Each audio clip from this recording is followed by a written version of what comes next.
On the microphone, which turns on everybody's voices to the television, and I think that little mute icon is gone. So welcome, thank you.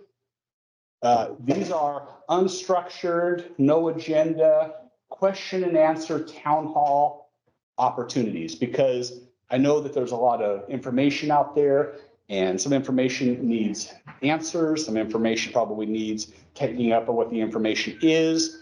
And I think I would much rather be able to address it directly and explain to people what we know than have information out there that is confused or in part. So not a specific structure. We do want to stay organized and only have one person talking at a time. We'll also try to pay attention to chat on the television, because people will be able to get on and communicate with us through there. So one voice at a time allows everybody to be heard, and the people on the virtual side to hear us clearly. And yeah, I'll start with 3 questions that got sent in advance just to get things rolling, but I don't have a time limit on this meeting, so I can stay as late as it takes to be sure that everybody has their issues addressed. And yeah, that's pretty much what we'll do. People can kind of come and go. I think some people are chatting with me, they're going to arrive late. That's fine. And it's recorded. So everything you say is recorded, and people can go back in and check on it later. Question I received in advance of the meeting.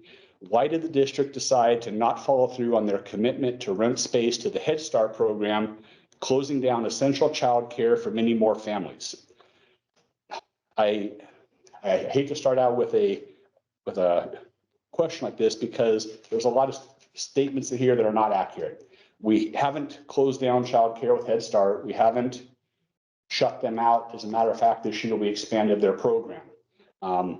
And we're in a discussion with them about actually getting rent. The first 2 years, not the first 2 years, the first years they've been here and the first year at the high school, we have not charged them rent. We thought we were being good neighbors to support our 3- and 4-year-old children in our community who were going to be coming into our schools, and we had space. We thought it was a good idea. In talking with their director going forward, because of our budget situation, we are going to charge a nominal rent, something that they can access through their granting funding system, and they can pay rent for use of the facilities. I don't know if we call it a win-win, but it's a good solution to move forward. So Head Start is still here. Head Start is still very much a planned activity. So I apologize to the person asking the question. The question is not accurate because it doesn't ask anything that's factual, but to clarify those pieces, that's what's happening. Second question received in advance, heard that we're cutting the swim program. There's a couple of swimming variations going on. We have the elementary swimming lessons. That's PE during the school day, and we still have required PE minutes. If they make adjustments to how many minutes they do of PE versus they do of swimming as PE, that might be a opportunity for a discussion. We have a high school OSAA competitive swimming team. That is still very much in place. One swimming adjustment we made was to a swim club. Very few students and an off-season club. And really, if we look at it from an OSAA lens, we're same coach, same kid. We're probably in an OSAA pickle because we're not following some of their rules about different coaches and out-of-season activities. So we did close down a club and for a low turnout, and just to kind of stay in better line with what the OSAA requirement is. Swimming lessons at the elementary still plan to be in place. The swimming team, OSAA activity still plan to be in place. Third question received in advance. Parent made a comment about not having library at either school, that we plan to close both libraries, and that the district is getting rid of all the books. We turned in a budget last week, a budget proposal that does not have a funded position for library techs, is what we call them, librarians. And so the staffed person that would be in the library is not in the budget at this moment. It was a very robust conversation throughout the budget committee meeting, and they're going to meet again May 29th, and the board has not adopted a budget yet. So the proposed budget that was turned in did not contain those two positions. The budget that we get out, I don't know how that looks or doesn't look until it's adopted. The plan about closing the libraries, we don't plan to close the libraries. When we visited with the elementary principal the other day, the elementary teachers are still, I think all but one, using the library, checking books out, getting them checked back in. Students are in checking out books. So that library is very much active and in play. The library and all of its resources are going to continue to stay there. How we conduct the library is going to have to look a little different if we don't have a staffed person, but we still need those opportunities for kids. We still have the resources. We're still going to buy books to continue to grow the collections. So the libraries are there. How soon we get back to having a staffed person is important. I don't have that answer, but right now that position is not planned in the proposed budget. We'll see where it ends up and how soon we get those positions back. We should instruct by the board to find some money for that library. They want that looked at, and the May 29th meeting is a budget committee meeting, and they're supposed to be reviewing what we come up with. So you looked at that budget to come up with that position? Looking at the budget to determine if we can come up with that position. Yes and yes. And when we visit with the budget committee, we'll go over that with them May 29th. So when I was in school, the accelerated reader program was directly correlated with the library. Is that still the case? Accelerated reader, the classroom teachers have a little bit to do with. I'm not super aware of the nuances in it. I know that we just bought some of the rewards that go along with this accelerated reader and that they're using them and the teachers are somehow engaging in that. I don't know the exact methods. OBOB is Battle of the Books. That was run by the librarians also. So how that will or won't get picked up would be a question of wondering. If we don't have a librarian in the summer, we're going to have to restructure some of those things into either teacher-led activities or an activity led by a different group. Has there been any discussion of the possibility of maybe cutting out teachers? I don't know, taking over some library time and helping out to kind of oversee those accelerated reader tests and check in the books for the kids? Yeah, if there's not a staff position, we're going to have to figure out the mechanism. The trick is we can't have a different different classified person do the same type of work of a position we cut. We could have a volunteer, we could have a cadet teacher, we could find other ways to do it, but we can't assign a person to do a work in the position that we cut. There's more chairs on the wall over there, help yourselves. We can't assign a classified member to do work for a position that we cut out of the classified unit if we don't have that position. So it would require a little bit of attention to that detail. But yeah, people have already kind of approached about, well, if you don't have a person, happy to volunteer. We don't even know if we have a person or not yet. So I have to kind of be careful on saying yes or no to any volunteers until we know how we're going to move forward. You for to read again? I have to write mine down. I have a question I was hoping you could help me on was regarding payroll. So I've heard that we outsource our payroll and I wanted to know how much that costs us a year and would it be more beneficial to our district to hire someone within and train the appropriate person to do the job? Even if we were to buy the software and pay for the training, would it be cheaper in the long run to bring that back in than outsourced? Because in previous years, it's always been done by the district office. So there's been someone here for accounts payable, for accounts receivable. So I want to know why this has changed. And the other question to it is, if we are outsourcing, can we make amendments to those contracts that we might have, maybe negotiate what's actually outsourced? Maybe we don't have to outsource everything. I don't know exactly the logistics. And then another thing I was going to say is Albany schools. I heard that one of the things that they did to save some money was they did not send their staff to training over the summer because they saw the writing on the wall last year and they, I guess, prepared a little bit for this cut. So maybe this summer we can omit staff training this summer and maybe get under our feet and then maybe bring it back. But I know that staff training does cost money and it's good to have, but we might need to skip it this year. I don't know how much that costs, so. I think I grabbed 4 elements. I'm going to quickly paraphrase what I Yeah, think the you're fine. questions are. Go ahead. The cost of payroll. Yeah. Why did we change from the previous? Can we outsource overall costs that we have at the ESD and staff training? Mhm. Okay. Payroll costs, I don't know that number off the top of my head. I'd have to have business managers look it up for me. We purchase services through the ESD, the Educational Service District, South Coast. And when we purchase services, we purchase kind of what we need. We purchase several days a month, not sure how many, of business management, payroll, and those pieces. We don't pay the entire position. And it's their job with a department of people to divvy out that work and service all those days and complete the work we agree to in the contract.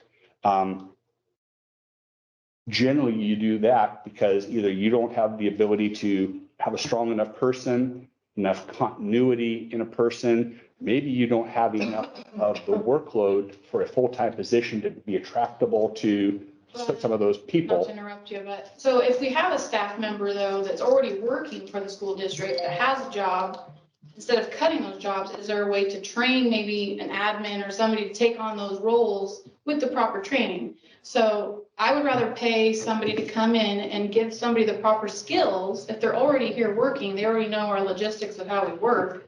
Is that a hat that they can wear instead of outsourcing? Because it would be nice not only to keep the money in town, but you're saving a job from somebody that could be getting cut. And there's many capable and I think very intelligent people that work for the school district that may be willing. 100%. The ability to train is obvious, yes.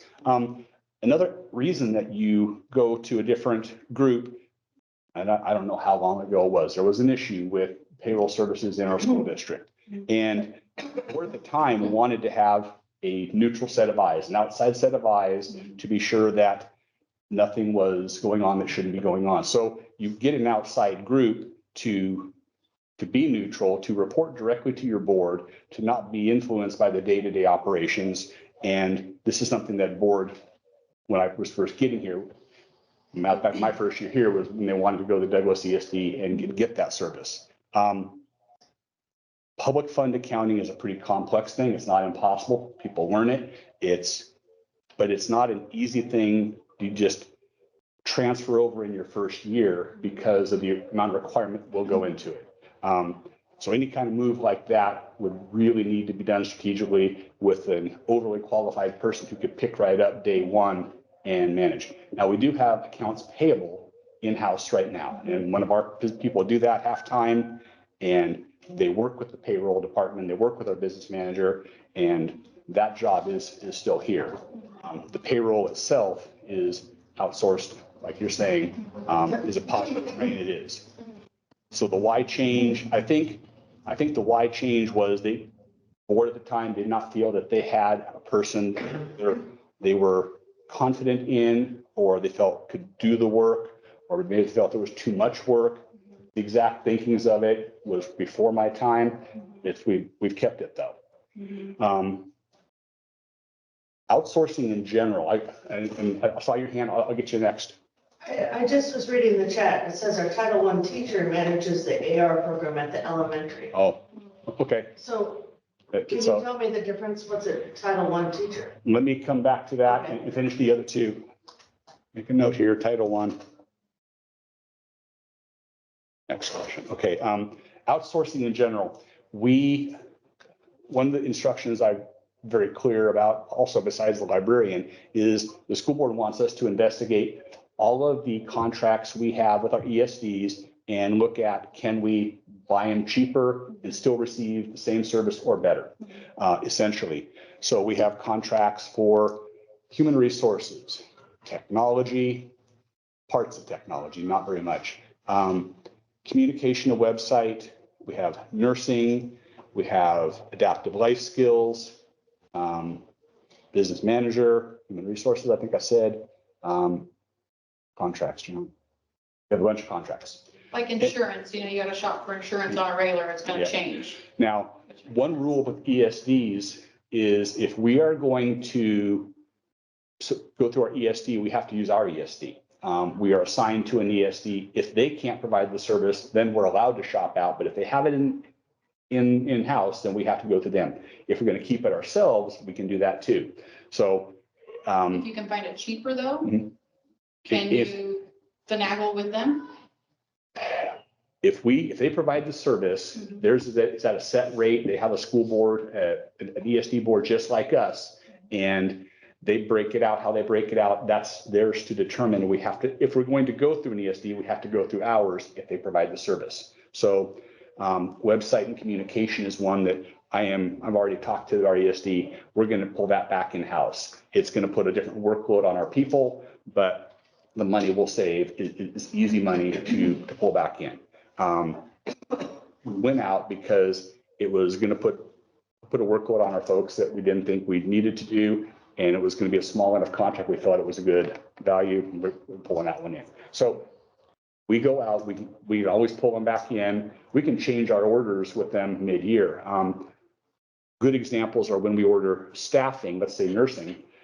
If you have a student move into your district and it's just a complex amount of medical needs, you might have to order an extra nurse mid-year. And that's where the convenience of, since you have to go through an ESD or something, you can order them and it's their job to figure it out and get that person served to you.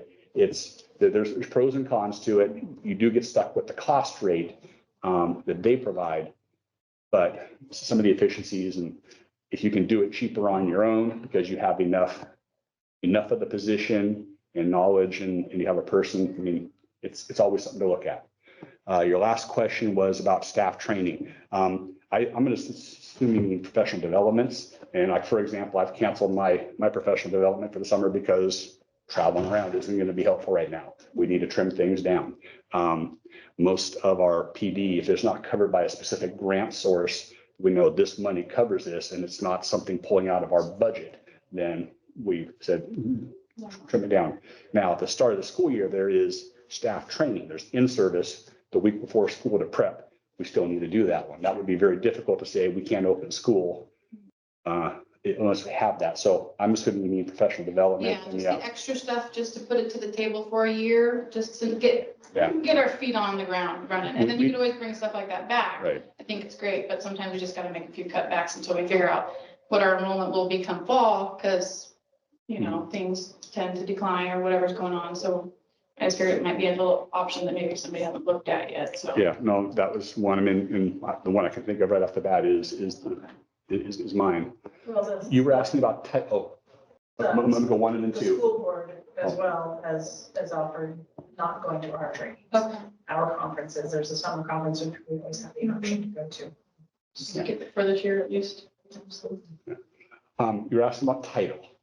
Title I teacher, it's because of the check. So, Okay. the one I'm reading is the highlighted one. It says our Title I teacher manages the AR program at the elementary. So can you tell me what an A1 teacher is? Title I teacher. Title I is, it's a federal program and it's primarily for reading skills and primarily for students in poverty. So Reedsport qualifies as a school district able to receive Title I money. Title I money is provided by the federal government, flows through the state, and we have to provide intervention, backup, additional reading, strengthened reading instruction and supports for students who are struggling. And almost always that is going to be a specialized teacher. So it's a regularly licensed teacher with an aptitude in language arts, reading English, in those skills, who is going to spend extra time. So a classroom is going to teach reading. Then kids are probably going to get pulled out or supported by a Title I teacher for supplemental reading. And that's what the Title I teacher is. And it's not so specialized of a position that it's not hireable or you can't find somebody to fill that role. It's pretty routinely filled. Okay, so Title I teachers are supposed to be supporting our students for a federal grant, but they're doing accounts receivable. Accelerated reader, and that was the Oh, is that question. what that means? Yeah. Okay, because I'm like, what's going on there? So is that just overseeing the general, like she does like the curriculum and everything, or because, like, if she overseeing like all the accelerated reader, like. what's going on and- I think, and that, because that's the person who I know we helped us order the materials, the reward stuff, so she's running it for the whole building, the whole elementary school. So she's not doing like the one-on-one, just tests with the kids. I mean, when I did, and it's been a while since I've been in the class, an accelerated reader has you read the book and you do that test, Yeah. so. But I haven't seen it recently to know if it's changed at all. Because that was, when I was in school, when you take the test, that was, you go to the library and the librarian was the one who was overseeing all that. So Yeah, that and- was my concern, if the librarian's getting cut, is that still gonna, the accelerated reader test still gonna happen, or is that gonna be restructured? I'm not positive, but I think that because our kids have Chromebooks now, they probably do the AR tests on the Chromebook in their classroom. I'm guessing, trying to think I'm on the right track with that, but could be a little off. You got your hand back. I just wanted to make sure if we lose the librarian position, that we don't lose federal money, Gotcha. Yeah, no, like you're just talking, for the, the accelerated reader program. yeah, the money that comes in through Title I, pretty much covers the cost of the Title I teacher. Any additional cost, we might put in, they also have some support IAs. We try to cover that. And those are good dollars because it's not our general fund to try to squirrel some of those staffing positions into, because then you have more money in your general fund for some of the other things you're trying to accomplish. Right, I just want to make sure that by making cuts that we don't lose some of those programs. Right. I know those are, and the biggest thing that is tricky about all this, and that is kind of an element for the budget committee to have to deal with, is we know that the best dollars for us to spend our staffing are the sustainable federal grant type of dollars that we know, high school success and SIA and those accounts, getting as many positions crammed into those because the state says you're going to get them every year. You have to use them these certain ways, and leaving our general fund as open and as flexible as possible. So that is the first thing that we're always looking at, is how to use those federal dollars, those state grant dollars, or anything else sustainable for positions. Yeah. Yes? So I can see you. Yeah. So when these decisions were made to cut positions and cut programs within the school district, who made those decisions? Was the board involved in those decisions? Was it presented to them, this was happening? Those decisions are my responsibility. So And my question is, was the board involved in making any of those decisions? Were Very- they notified of any of these decisions? they're responsible for giving me the budget to run the operations. Those decisions are mine to be responsible for.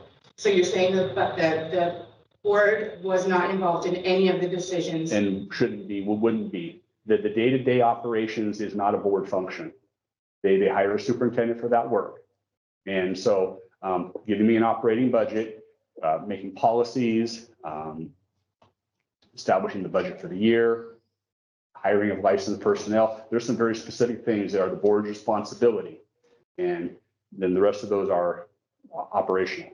What factors determine your list? I missed the first part. What factors determine your list and your kind of? We threw everything on the table and started hanging on to the things that we needed to hang on to first, and saw what was left, and we kept working from there.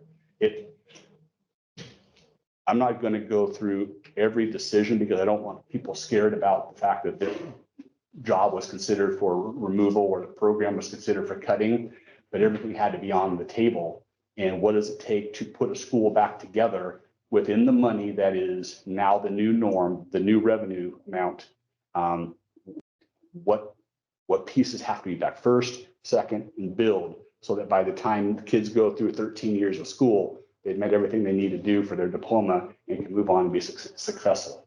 It seems like it was a pretty easy decision. It's like, here's our list of IAs. No, it is not the easy, it was the hardest work I've ever done, and the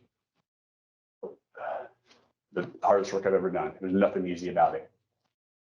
I have a question. I have not heard, as far as the staff, does that include some teachers besides a lot of the IAs? Is there any administrative cuts?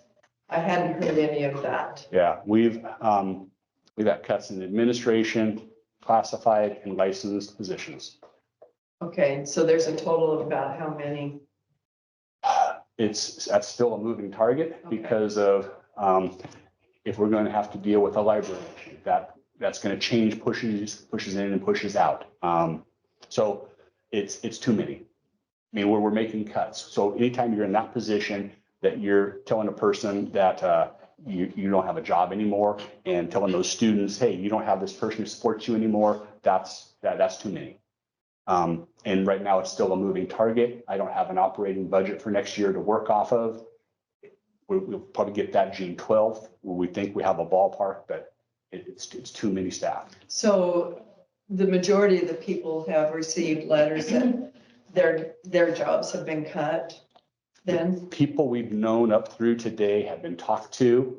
I'm already seeing more email strings running around that are going to probably have to make other types of decisions. There's each bargaining unit has their own bargaining agreement, their collective bargaining agreement, and there's elements of the collective bargaining agreements that have to be processed through to completion before we know all the movements that are going to happen just within a bargaining unit and the group and the members in that group.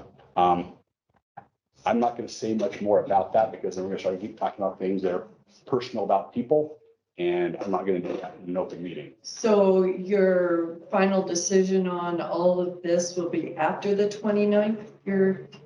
May 29th will be the budget committee's next meeting.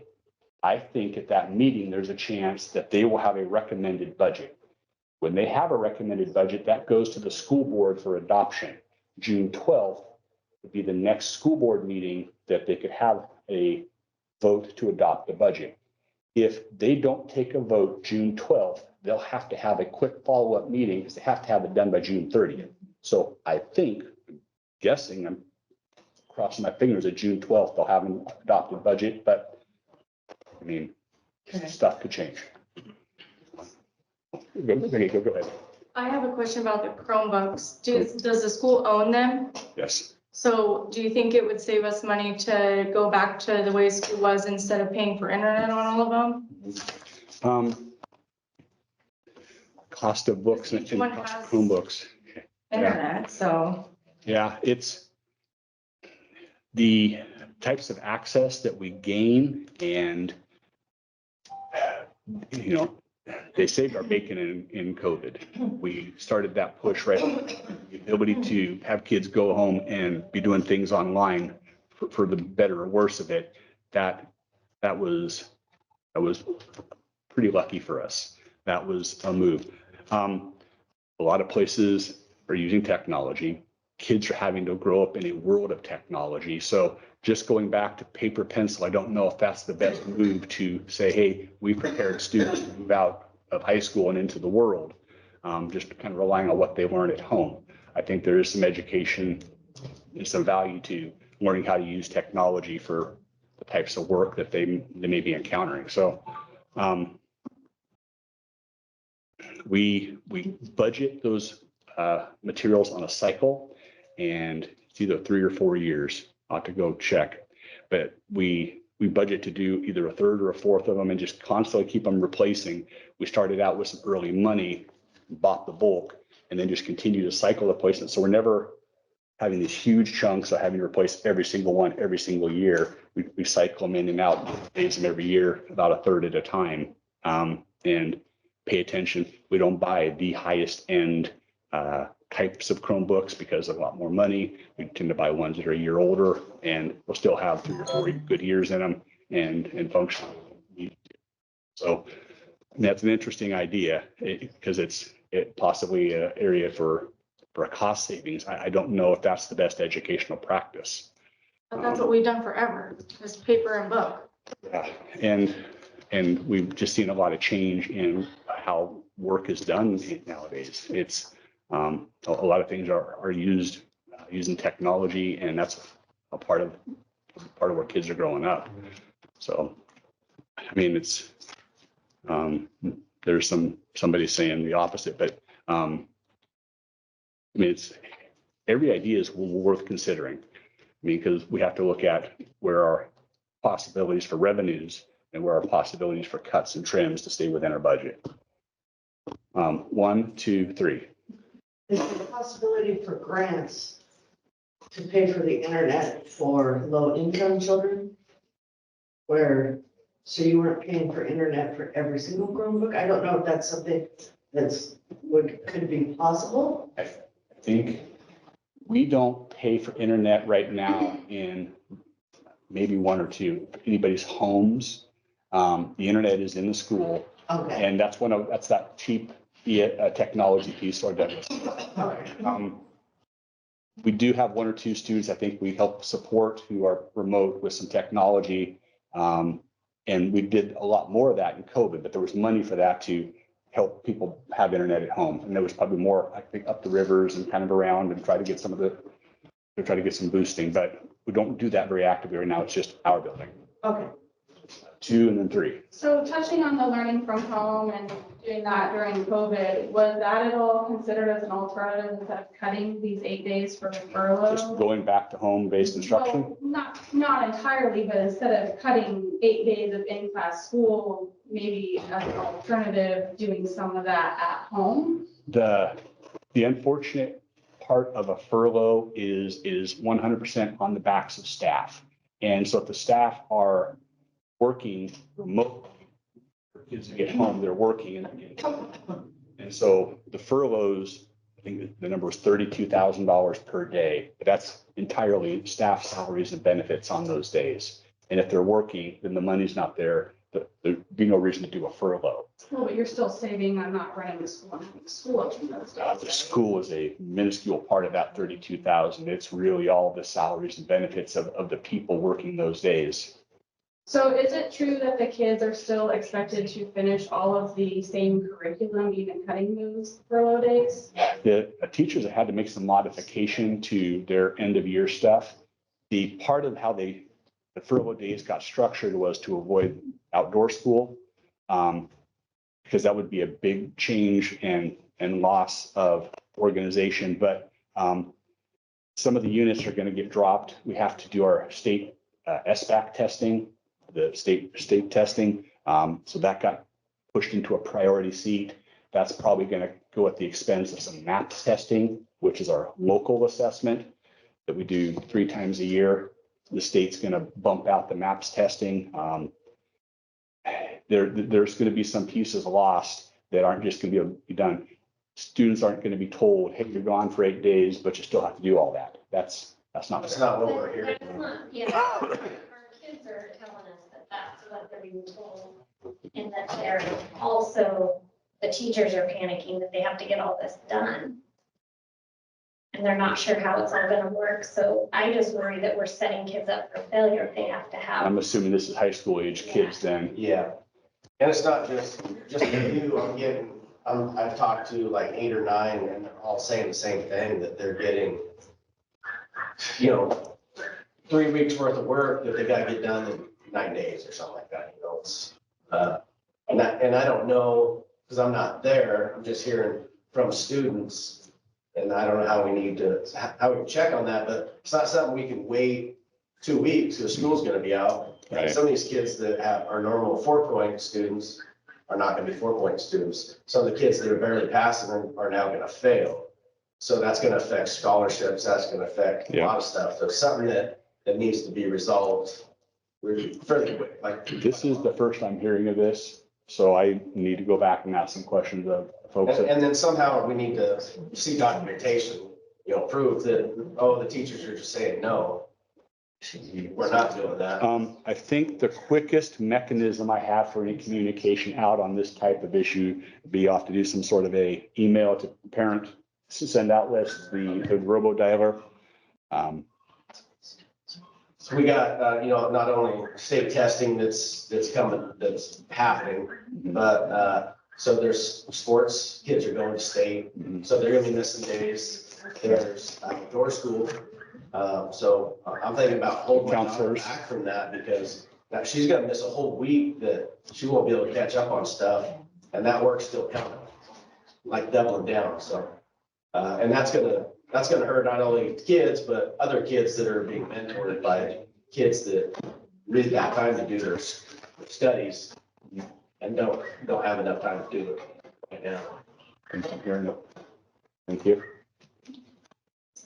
3. I have some questions about the status of music as a curriculum across the district. I mean, as you know, music's an all-brain activity that addresses visual, kinesthetic, oral learners as an intrinsic value just on its own. You know, that is when you do your general music classes, K-6, and then your bands and choirs and all that, strings, whatever has been the status, I'm not even aware of myself. But as a musician myself, I know that it's also an instrumental tool across subject matters. It can be math, science, reading, history. You can integrate all of that into everything that you do to approach every learner's ability to get the subject. When I was a guest teacher in different places where I've been in Texas, it's not hard to put music into how do you teach the Dust Bowl, because you get the kids to write a rap about the Dust Bowl era, or if you want to do a math equation, you talk about Pythagoras and his musical elements. So taking all these things together to make a cohesive education that builds everybody's confidence and increases their ability to learn. Where is music going to be? Where has it been? Where is it going to be as we go forward? Because it's crucial. We all know that music affects our everyday life, how it affects how we feel, and it's critical in an educational experience. How is that going to be able to exist in the budget constraint? It's still all there. Yeah. Because those are some of the things that we are hearing out in the community, is that those things are going to be departing, and just being able to find the facts. Thank you for having us be able to find that out. I appreciate you asking, because questions that are developing in the community, if they're not coming through me or out from me in response, there's probably the possibility that there could be some errors in it. Exactly. So I'm glad that you're asking, because that gives me the chance to be the person saying if it's a yes, no, or we don't know. Mhm. But I'd hesitate to just assume otherwise. So do we have a contract with ESD? Each service we buy has to have its own contract, so we have multiple. And so the nursing program is run through there, our nurses are run through there? Right now, we have 3 that we're cutting back to 2 next year, and those are some of our contracts with the South Coast ESD. So, so currently you have 2 different spots in the budget. One under Student Investment Act for nurses and one under General Fund. Can you explain those? If they're in 2 different places, that's because that we're using some of those state grant dollars to purchase all or part of a service, and that's where they get allocated. If part of it, when you're looking at state grants, federal dollars, is if you wanted to say, put 4 nurses in an area, you can do that. If you put 1 in 4 different areas, you can do that. And part of it is, how do you design the use of those dollars to meet the expectation of those dollars? Each of those state grants, federal grants carry requirements, and you have to show that we're trying to serve this purpose and serve this need. So you try to design what positions you're funding out of it with how we're serving those purposes and those needs. So what's the difference between those 2? The General Fund and the Student Investment Act? General Fund is the most flexible money we get from the state. So that's just that's the catch-all, and I would love to maximize general fund dollars because as a small district, we need flexibility. The state grants are very pocketed. You have to serve these students in these elements and follow these rules and write these reports about it. SIA is the student investment account. And that was Oregon's SSA, the Student Success Act, 4 years ago, 5 years ago. It was a piece of legislation, and that was one of the areas where legislature says, well, we're going to put more money into education, and they put it into one of these state grants, which is now SIA. There's a lot of controls in it because they want accountability. And so we're limited on what sorts of things we can spend it on. That's not as full of money for us. So you currently have it budgeted for an extra $145,000 in each of those accounts. That's probably right, because I think a nurse is 140,000 right now in the ESD. And so we have, say that we have 3 nurses. Currently, the nurse is making $42,000 a year is what she's bringing in. What's all this money going to? We have to pay the ESD their rate. Part of why we're researching contracts that we have is, can we do it cheaper ourselves? That's a lot of money. That is a lot of money. That's, if you have 2 nurses right now getting the 45, that's $200,000 you're paying the ESD. You're also paying for 290, yeah. administrative costs of managing those nurses, which Yeah. is. Have we looked into like with our hospital, working with them for a nurse? Share the Haven't cost. worked, but we are actively looking at the nursing in general because we see the same thing that Kim's highlighting there. 1 then 2, yep. So just to clarify, you said that the board approves a budget and then you get to allocate what goes where in that budget? Yeah, the budget they give is, it provides spending authority, and if any spending exceeds the allotted amounts for an area, they have to have a board action or budget committee action to approve it. So pretty much it's the blueprint of where the spending is going to happen for a school year. So what other kinds of items have to go through the board and be approved by the board besides just the budget? Hiring licensed personnel, the board adopts, edits policy, budget. This is one, there's 4 big ones. Very good. Budget, policy, hiring licensed personnel. Oh, and yes, they're the group that manage me. In the past, the school district went away from the ESD for the severe ALS. handicap programs because they cost so much money with the ESD. So are you looking at trying to hire that? We've asked for a breakdown of all the services. You have good expertise. Can we afford the a la carte purchase of the OT, the PT, the augmented communication, and all the pieces? Just the teachers. Yeah. Is what I'm So we've asked for a breakdown. Our business manager is getting it for us of, if we purchase the pieces we need to serve students in that program at the level they're supposed to be served, because we do have minimum standards that we have to meet there. Can we do it and menu purchase the items that we wouldn't need full staffing of? We need the full staffing of the teacher and the IAs for those programs, but will we be able to do that with the a la carte purchases of those extra pieces that would go in? That's our We need trick. those services for students that aren't in the True. severely handicapped program too, so. The other element, if we take over a program from an ESD for the first year, we're required to pay those employees there the rate they were making in that takeover for at least 1 year. After that, if we staff it differently or change the rate. So that's part of the cost consideration, because it's a potential first year high number if it is a more expensive program to maintain before it comes out to where it works out financially. And then that's just a state law on those takeovers. And I don't know how that happened, because the first year I showed up was the first year that the life skills program had been brought back in. the ESD superintendent has pointed out to us, because I've had this conversation with him about taking life skills over and researching this. He says, yes, be aware that the one piece you may have to be prepared for is that takeover. Yeah, because I came and spoke to the board against doing that. Yeah. That happened again. So.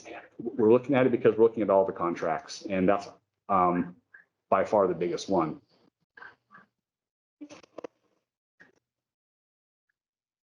Are guest teachers gonna be part of the budget? Will it be enough budget to accommodate them when teachers can't be in class? And what are the requirements for guest teachers in this board? Substitute teachers are budgeted.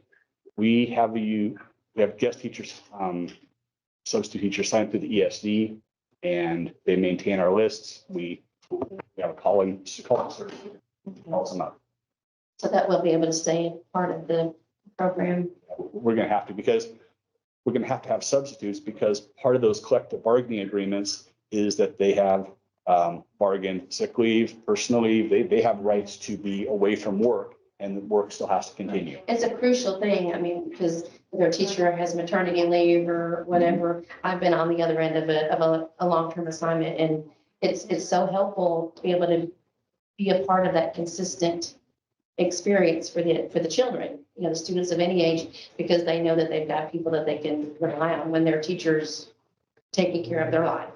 You know, so it's something that, and my experience having been one has been a really joyful experience, because there's things you get to learn about the students. There's things you get to help someone. You may not even realize the help that you gave someone just because you got to be there in those days and weeks and sometimes months of an assignment. So I hope that that'll be something that's always a great value, because I've seen a life-changing value when a student was in a crisis, when there was somebody that they knew who had been there before, that they could trust them in a crisis, and it made a difference that brought them later stability and success. So thank you that you guys are going to make sure that that's something that's valuable, remains a part of the program. Sub teachers are vital to the operation. Absolutely.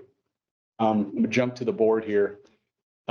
Chelsea V, educator burnout is a concern. How will teachers be supported in the classroom with less IAs in the school? That's a huge question that I've got, because anytime we have an amount of reduction in force, that means everybody else is working harder. Not only is everybody just working harder because the same amount of work is there, we have a different level of student behavior in the last couple of years that is a lot more escalated than it has been previously. And it's just a trend, and blame it on COVID, whatever reason. It's not a Reed Sport only thing. We have good kids. It is just and I think maybe being at home caused some of this shift, but there is a higher percentage of difficult students, which is hard on those classroom teachers. And when they had supports in the room who could maybe work and with one or two students in a small group, or help pull a kid out to help de-escalate something that's going on, and there's fewer adults to do that work, that is the real concern. So those classroom teachers, the supports that they've had this year, not having as many supports, compounded by there's just all the work still has to get done, and everybody's now picking up a little bit more than they previously did. It's a twofold concern. And I agree, and that is the big worry. Would volunteers be able to help with that situation? The buildings are 100% allowed to have volunteers, and there's a background check process to be in. We don't take volunteers just to show up and find somebody, but when teachers think, hey, I need help with X, we try to, and they have a volunteer for X, do it 100%. That's super important.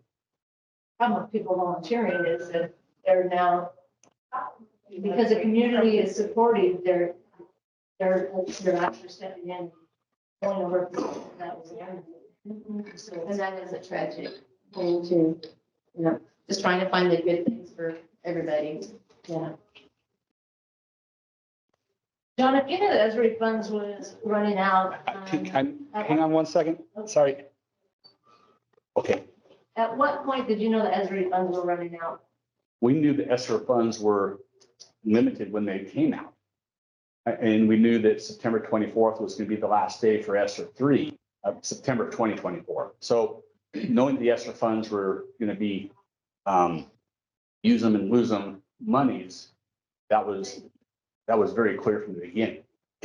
When you say the beginning, Beginning of COVID, when they were released. so why didn't we plan for that more? I mean, we continued to hire IAs and subs and all that, knowing that the money was gonna run out. The information given business manager at the time of, we have the money to support this in our regular funds. The direction was very clear. Do not put any staff into our ESSER money. ESSER money is only supposed to be one-offs, and one-offs was the word. If we were putting money in for a vehicle, we bought a vehicle with the ESSER money because you don't have to have that money every year to do it, and vehicles last for one-offs. And our gym floor purchase, which turned out to be a lot more expensive than what was supposed to be, but one-off purchases that didn't require sustained funding to support, because staff positions require sustained funding. You have to have the money predictably every year to hire a person, and being told, yep, we've got it, yep, we're okay, and having a budget getting turned in, and then the person leaving and quitting, leaving the profession. Very unfortunate, because not being told that money was being used in that way. It's part of why we're here. It's not all why we're here, but it's part of why we're here. Yeah, I mean, you said before that, you know, you pretty much are blaming the old person for putting the 11 staff members into that money. Told not to do it, yes. Right. So if she was told not to do it, don't you feel somewhat responsible for making sure? I'm responsible for all of this. Everything here is my responsibility, 100%.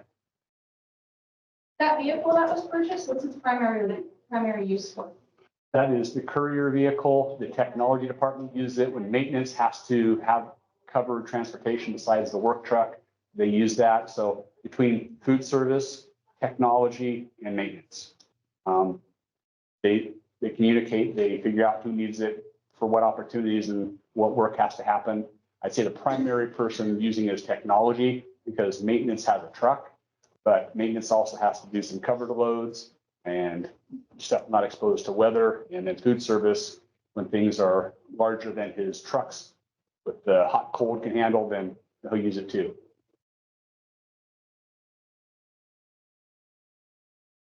Are any of the sports programs at risk of being cut? We talked about it, but no. There's too much draw for students to come to school in the first place.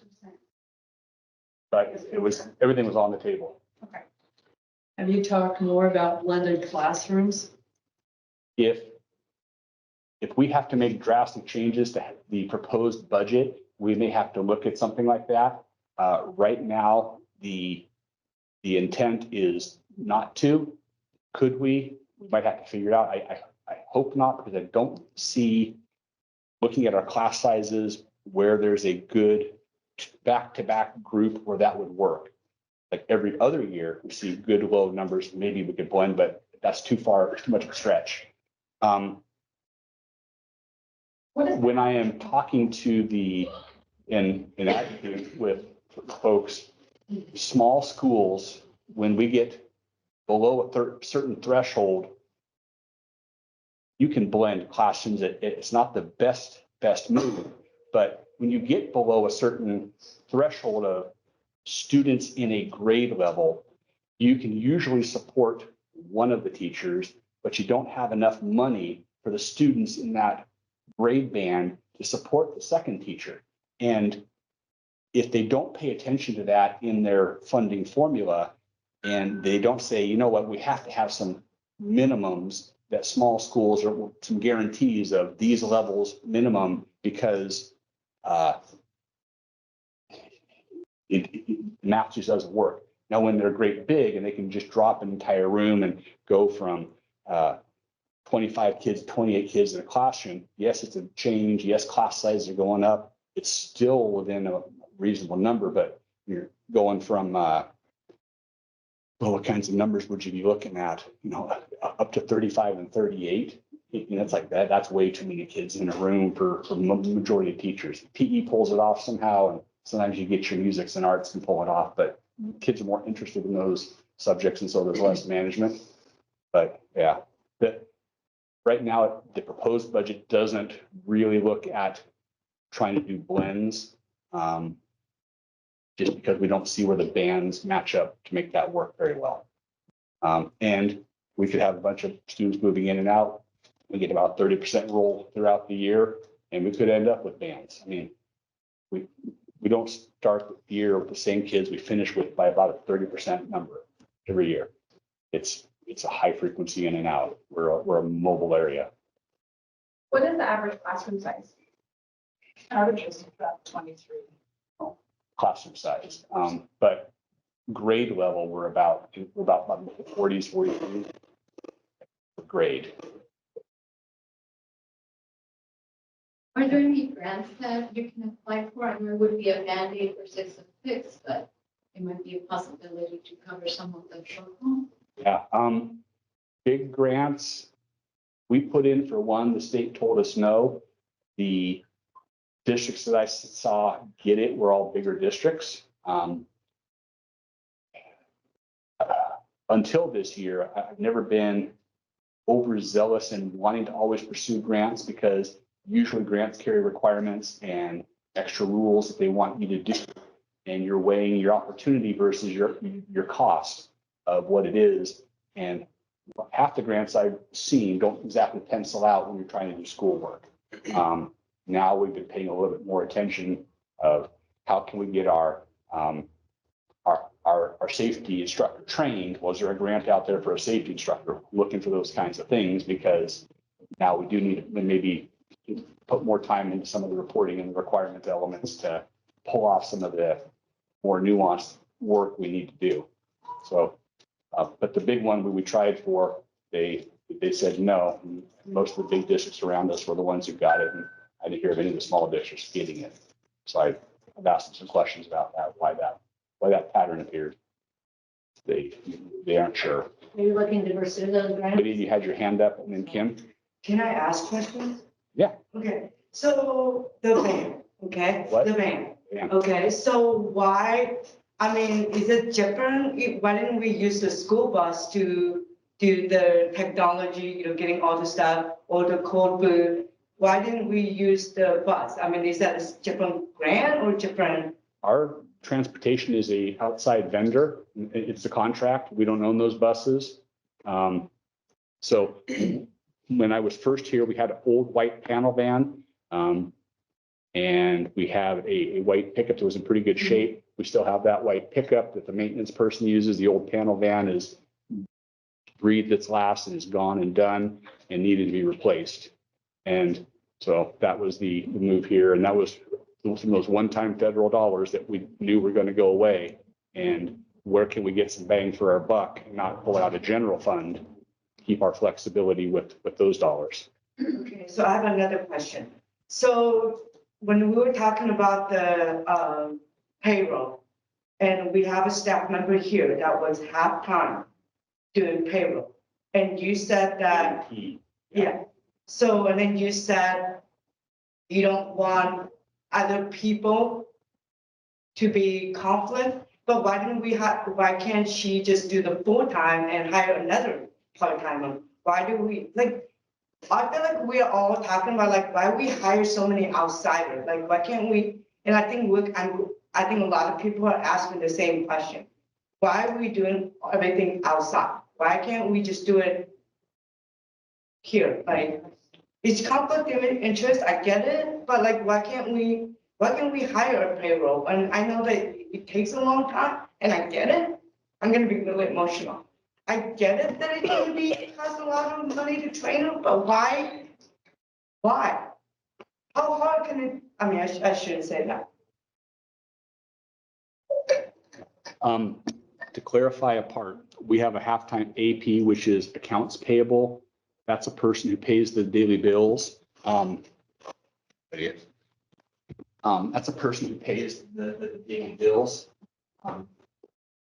And it's not payroll. And they are still managed by the business department, business manager from the ESD. But AP and payroll, and I'm not so deep into those skill sets that I can really articulate the differences, but there's different types of work. So having that person in-house, because the items come in at the desk, we take the packing slip off, we check that everything's here, and then we pay for the items, is easier than get the packing slip off, send it to the ESD, they confirm, they pay the bill, then we get to have the box of stuff and put it in the room. So I think the logic of the AP makes sense that it's an in-house job.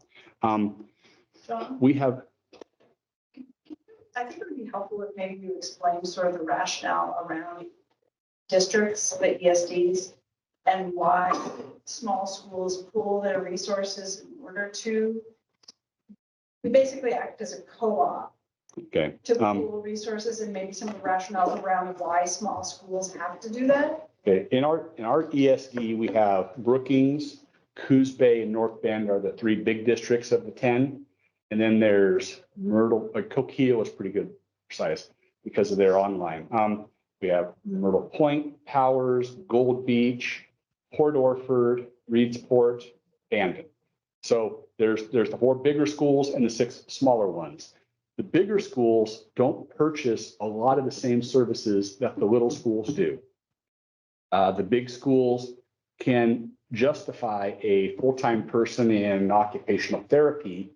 Small schools may only need a couple hours a day or a week of it. So paying a person full-time, who's an expensive person, it's a specialized licensed work, or paying a person full-time and only using them part doesn't make sense. And attracting somebody who wants to come and work for you part-time is pretty niche.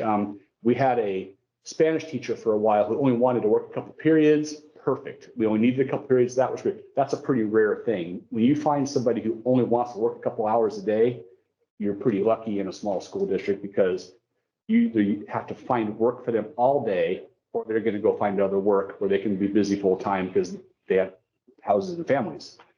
So the value of an ESD is Bandon, Port Orford, Myrtle Point. They're all about our size.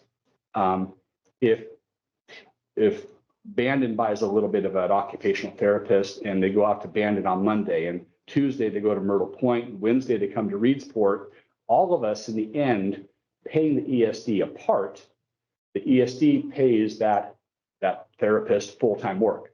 So the ESD can hire them full-time, but they piecemeal out where the work goes, and we buy small portions of it. So getting somebody in-house or out-of-house, it's partially about, do we have the full-time work to attract somebody to come in and do a particular job? We've got teachers who do not live in Reedsport, but are very dear parts of the staff. We have staff from all over. So somebody living locally in Reedsport or not isn't as much, I think, the element as, can we give them a job that they want to do and supports them wanting to be here? That probably is the weight of it. If we can find a way to combine 2 positions that are part-time and make a whole position, sometimes that's an option. So part-time this and part-time something else. I mean, but the person who gets full-time work out of it, and if they want to do multiple tasks throughout the day or throughout their week, then that can be a win-win, because generally speaking, we don't need all the positions to be full-time in something. And so how do you fill those small positions without mechanisms like an ESD? I understand this. I totally understand the specialty services that ESD offers.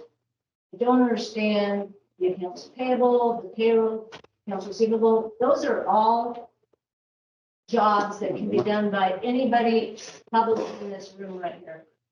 And it used to be here at the district, and we used to have, there was 2 people here that used to do it. And like I said, I totally get the specialty ones. I think that's a great, but as far as accounts payable, payroll, they can totally, I mean, accounts payable and payroll, it can be done by one person very. I don't know how many have on staff. I've done it for over 120 people. You have to have somebody that wants to do it, and of course you have to have somebody who oversees it. So One business manager and my understanding is Josh is doing all of it. He is overseen by Rachel. Right now, Rachel is supporting him in meetings, so we see both of them. We are paying for one person. I don't know when they get to the day where they're cutting checks, if they have clerical help in their office, that helps them with that. But that's not a everyday job. So it's as those payroll pieces come up. Otherwise, Josh is around. So there is some sum of all that. Our halftime AP person is here just receiving all the materials and getting stuff put in. I don't know the AP and payroll. is that just data entry then? Is that what your person does here? AP, no, they receive so they'll put the requisitions in, they'll account for the stuff when they come in, get them out to the schools. Teachers need to say, hey, I ordered me this. We get it through the approval process. The ESD becomes that neutral set of eyes. Is this a legitimate expenditure? Is it spent in the right area? So our auditors are happy that we're not just doing it all in-house. John orders something, John approves it, John gets it. Everybody wonders what was the item? Why is John spending money like that? You have an outside set of eyes, making sure that, is it ethical? Is it appropriate? And the auditor can say, yes, you've got a clean process here. So, So that halftime person, she could do payroll one week, the next week she could do accounts payable, the next week, I don't know how often you guys get paid. I mean, it can alternate payroll, accounts payable. I mean, it's totally can be done, which I'm sure it could save some money that we're not paying ESD. I'll write that down.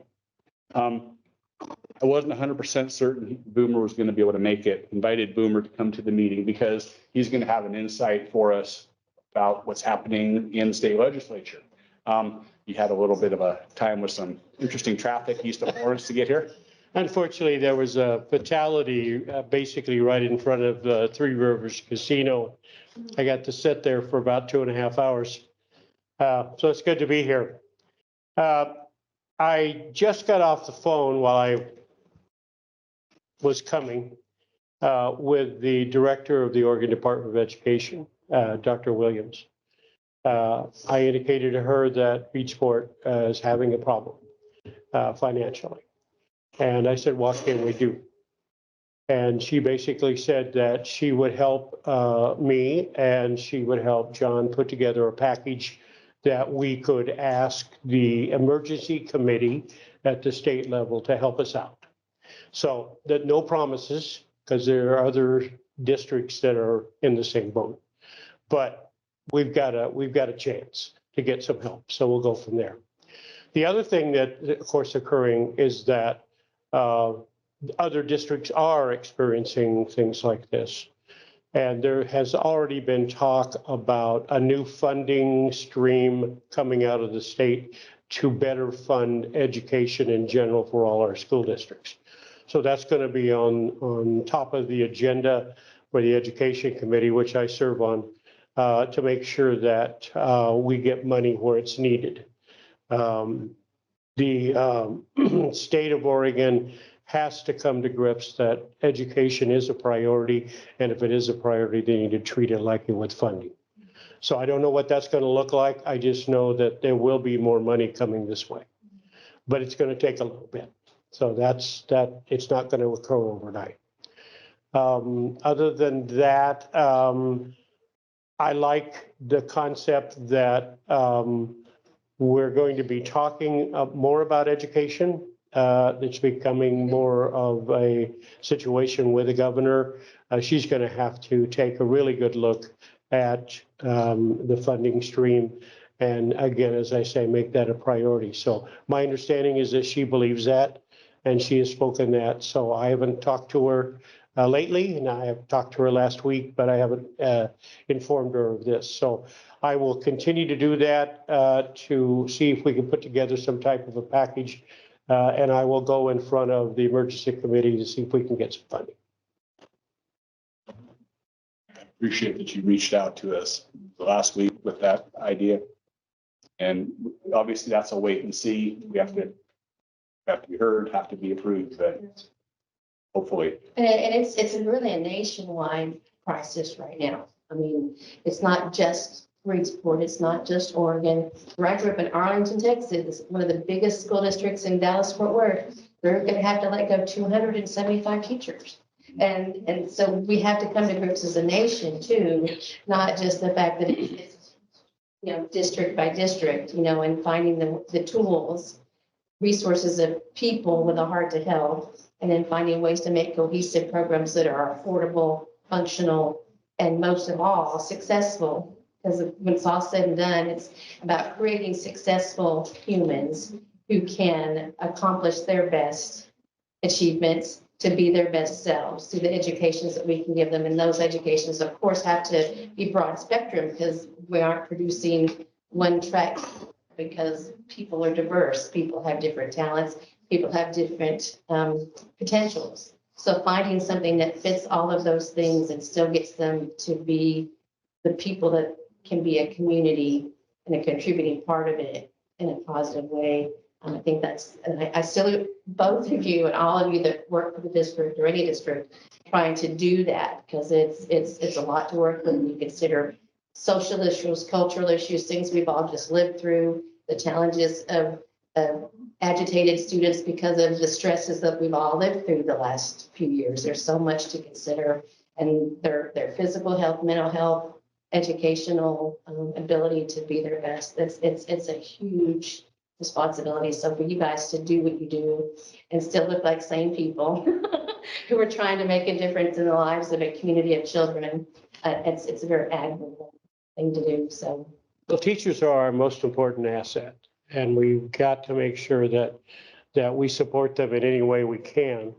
I'm on the Governor's Council for Literacy K-5, and what we're doing is we're going to the universities and we're saying, we think there's a better way to do this. As I go around and talk to school districts, one of the things I usually ask is, how well did you feel prepared to stand in front of those 30 kids that first day? And basically they said, well, not as good as I'd liked. So we're going to all the universities to be able to make sure that the research is there for teaching reading effectively. And we've just written standards, new standards for the teacher prep programs. And I think it's going to be a good step. The next step, of course, is math. We'll need to do that, and then we'll move up the line. I was talking to the, who has been a part of this process, the Teacher Standards and Practices Commission, and basically asking, well, we have a reciprocal agreement with 9 other states so that teachers to come in to be able to teach here. And I said, well, how many teachers are from out of state? And they said half. Half of all our teachers that are teaching now and are from out of state. So that says a couple of things. Number one, it says that we're not doing as well as we should in encouraging people to go into education. And the other aspect is that we need to make sure that when teachers get here, that we streamline the process, that we can get them in the classroom as quickly as we possibly can. And like I said, we have those reciprocal agreements. So that's a positive, but I think we have a way to go. The classroom today is not like what it was when I was there, which is 20 years ago. I had a young lady come to me. She was the OEA representative for the teachers in Albany. And I was at a conference and she said, Boomer, can I show you some pictures of wounds that teachers have incurred in their classrooms? And I basically said, well, I think it's time that the unions come together with a bipartisan ask for what we need to do for teachers.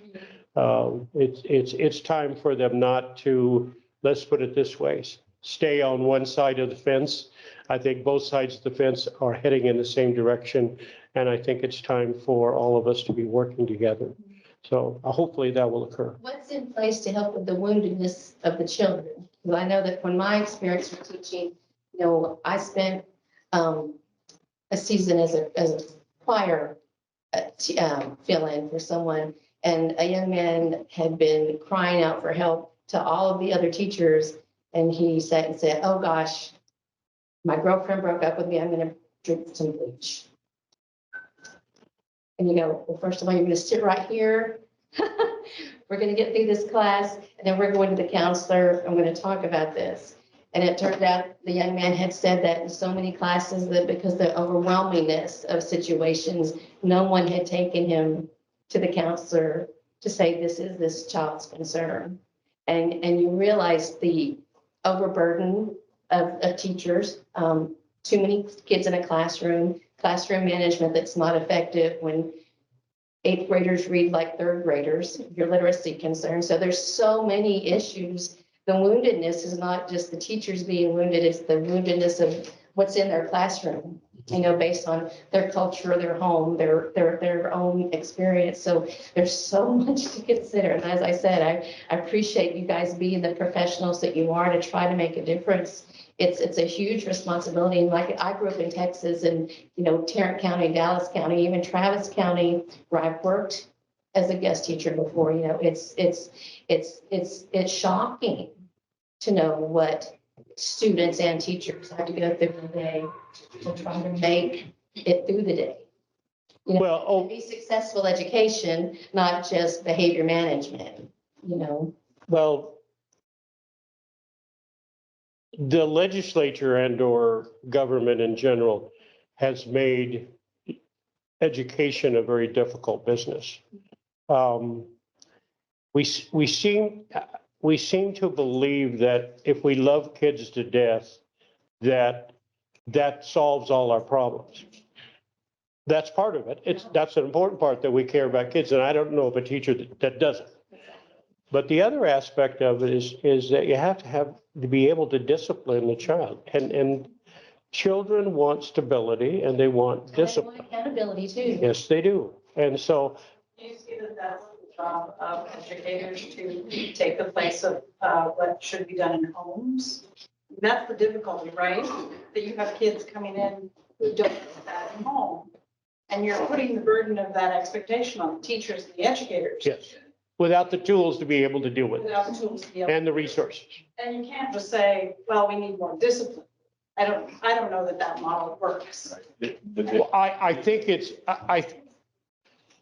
there's a discipline to any profession, and there's a discipline for the classroom. And that as a teacher, I'm assuming you're a teacher. As a teacher, you have your own methodology about how you run your classroom. My concern is that you have the support behind you to be able to do that, whatever that is, because your kid's the best. Okay, well, you talk like it, so, yeah, oh, good. Well, the idea is that the teachers have to have the support they need to be able to deal with the circumstances within their classrooms. And right now, we have laws on the books that don't allow you to do that. You can't even touch a child.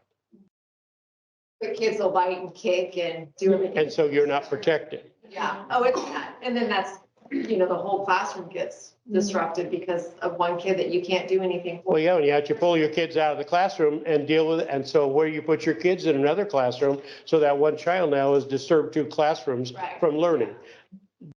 That has to change. There's also teaching teachers tools. I remember in Travis County, I had a math class as a guest teacher, and the guest teacher before me left in tears, and the class had decided that was their goal, to make sure the guest teacher left in tears. Well, the next time that class needed a guest teacher, they brought the class downstairs from the upstairs class to be close to the principal's office. Well, I knew this was the case, and I was grateful that they had let me know about it before I got in with the math class. But as a musical person, I know that music is a means to communicate. It was a math class, but I said, you know what? When we get done with this class, I need 50 minutes of your time, energy, and attention. We're going to write a math rap at the end of class, but I need 50 minutes of focused behavior where you learn what you need to learn today, and we can do something that means something to you at the end of the day.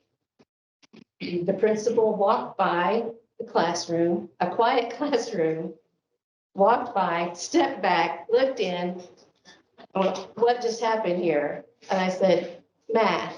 Math happened here. They made a rap about math isn't everything. It's music. It doesn't. It just, they went on and on and on. And it was, but you have to find a way to give them what they want and need so that you can give them the education they need. So there's got to be ways to help teachers know it's not just the way we've always done it that's going to get it done. You've got to figure out the needs of your class, physically, emotionally, spiritually, educationally, so that you can use those things to make a difference in even a class where their goal was always to get the guest teacher to leave in tears.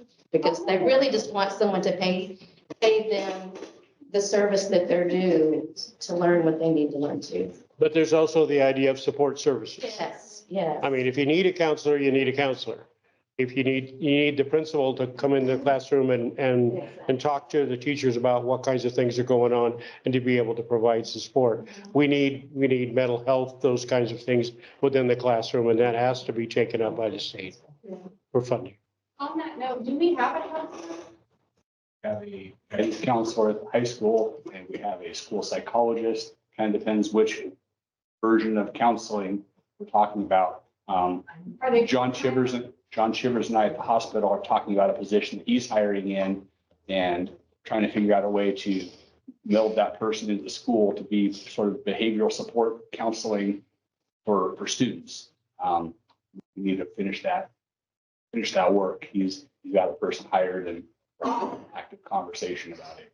So yeah, we have several versions. We have one for both schools, is that? We have a guidance counselor because the high school transcripts and the post-secondary piece, the school psychologist is for the district. Hopefully, John and I work out the behavioral person. It'll be for both schools. The school psychologist just does the testing. It's just the testing. It's Not. No, They only not counseling. When you say crisis. When you say testing, what do you mean? Well, Like it's asking for special education services. Oh, so. unless there's a crisis, yeah, it's not. A person does provide crisis support, but it's not a caseload because the amount of testing that goes into it. So if somebody came in with a severe crisis, there's not really, We could patch the moment, but we're gonna have to get help. And is that aspect you and John are working together toward? My understanding of the position that he's hired has to do more with student behavior and behavior modification. So if I'm thinking about a crisis as a student who's suicidal, that's probably not a behavior modification. And we're gonna deal with that crisis moment. We're probably gonna have a person in the ambulance to the ER because that's a higher level of crisis than we would typically be able to support. We're going to be able to help in the moment and going to need to get help ourselves. Threw your hand up there, Zoe. I thought you were. So I do have a question as far as the budget, and I may have missed this because I didn't make the budget meetings. But if I understood correctly, part of our budget that we missed as far as being short was because of the prior budget person that we had didn't see the numbers were decreasing and put us in that. Okay, so what steps are we taking going forward to ensure that doesn't happen again? Part of the reason that we're looking at over $1 million in reductions is to get back to what the state is establishing. This is now your new normal. And unless we slowly work up and slowly gain enrollment, we're having to work off of a new number. So this is drastic, putting us down to that position so that the money we should be expecting, because they say this is your new normal. And all the positions that we can fund and the programs we can operate off of those dollars should be the sustainable. We don't want to be doing more furloughs. We don't want to be doing more layoffs. We have to Right. get to the new normal and operate there. So do we have something, I guess I'm trying to just figure out, is this one person that says, here's our budget and nobody's backing it up to go to the budget committee? I mean, like, we could just make up a budget to say, yeah, we have this much money, and then we'll have a shortfall because nobody has backed that up or took a second look at it. State sends out monthly revenue projections. They tell you, the legislature picks the biennial budget. So for 25-27 coming up, they're going to pick a new number. They're going to split that number between 49% and 51% year one, year two. From there goes the state. State says, okay, Reed's Board, this is your part of that 49%, your part of that 51%. Year one, you should expect this, and you should expect this. So like that gets printed out and goes to the budget committee though, so Yeah, like they would know. Yeah, and Oh. and when we get the school board gets that, our revenue statements in their monthly packet along with our expenditures, so they can see it monthly too. Most of them should probably be in the board minutes. Okay, Online, I so. just, if it was missed, I was just wondering how we missed it. Well, you had also talked, I know you talked in the past about the soft landing, or the ESSER funds that were, or the positions that were put into ESSER funds that you know, and the problematic episode there. We knew. You were coming into a soft landing, knowing that we were planning for that. We knew for the school year that we were going to have to be paying attention to where the positions were and attrition and working our way downhill, because we knew that our enrollment was down, and if our enrollment's down, our money's going to be down. We knew we had to do some training. And Yeah, I was here for that part. I mean, that part does make sense to me. It was just kind of new hearing that the budget, somebody who was our prior budget person, may have helped in this position. it didn't follow directions and told us contrary to what we were saying was supposed to happen. Oh. And it was at a level that wasn't, it was sort of a level under where the audit could come through. It wasn't evident in the audit. She gave it to our budget business manager right before the budget, had to quickly assimilate what the information was, present it, and nothing looked wrong until she did a deep dive on all the funding and all the people positioned there. It wasn't easy caught. She found it and went through it and said, this is not right. We had to start paying attention to how do we unweave this? Because you can't leave money, you can't leave staffing positions in ESSER, had to move them to general fund where we weren't expecting them and re-manipulate all that. Well, with that, I got a question for you, Laura. With all this about the 11 students being tucked into this, don't you think that's a mismanagement of funds? I'm sorry? So these 11 students that got tucked into the Ezra 11 money, students. or I'm sorry, 11 teachers, staff. Sorry. Don't you think that is a mismanagement of funds? Well, first off, I'm not here to judge. I'm just asking a question. You're the one that said you have lots of experience in Yeah. education, so I'm asking you, do you think that's a mismanagement of funds? No. No, I don't. No. I think you have circumstances that come at you at times that cause things to happen that you don't want to happen. I've worked with John long enough to know that he cares about the school district and he cares about the people in it, and especially cares about the kids. So I would never say that. What are we doing to get the kids back to a let? Because we're going to Elkton, North Bend, now being homeschooled with Florence, because they're unhappy with the district and the way things are going. What we're doing to move forward and positively promote themselves, that this is where your kids should come and we can take care of them with, they deserve to be educated. That's a big chunk of that grant I mentioned about 5 minutes ago. We wanted the state to give us part of a 2-year turn at, I was calling it an attendance advocate for lack of a better title, but the vision was that a person, and for some reason I always think about our clergy, our pastors who have hopefully time during the week, but the type of person who has the go knock on the door, one-to-one relation, spend time with the kid, with the family, and learn what is your reason for not going to your resident school, and by identifying the problems, maybe we can find some solutions and build a bridge, bring one kid back, do that one at a time. And it'd be a slow process, but the grant was intended at 2 years with a person advocating attendance, trying to find out how to pull them back. You bring people back through marketing. One of the easiest ways to market yourself is to have a fantastic product. So if our schools are blowing test scores out of the water, that this can be highly attractive. That's going to market itself. You won't have to do much. And when we're struggling and working out way out of comprehensive and targeted school improvement status, which is where we're at, then we're going to have a different product, or we're going to have relationships, or we're going to have our community saying, hey, we're going to invest in our schools. And we realize that to get better, we need to put our kids here, and we need to be part of the solution. And we can't just walk away and just tear things down. So there's a discussion of some people coming in and building a large golf resort in Gardner. And their ultimate 5-year plan is to have 1,000 employees. So if we don't get that grant and we're cutting funds and we're cutting teachers and staff, how is the school going to deal with that large influx of children that wasn't 1,000 employees having? We have plenty of space. And if you have students, you adjust your report to the state and say, hey, I've got 100 more students. That would be ideal than I thought I was going to get. And the state will make an adjustment. That happens in just a matter of months. You can hire teachers mid-school year to. That's difficult. You're going to probably have to be pulling in subs and say, hey, we have positions and trying to, I would love to be in that position instead of this one here. That golf course, if they get it signed this summer, like they're talking about, the absolute quickest that they build would be this fall. I forget his name. I got it on my phone. He said, most likely it's the following year before they can even build. It's an 18-month process. So we're a full 2 years away before there's I know any. it's a 5-year plan before they're completely finished. But potential houses out there and the staff involved in running a golf course, hopefully there's student-aged families involved in that process. That's all kind of hopeful. I'm looking forward to that kind of opportunity, but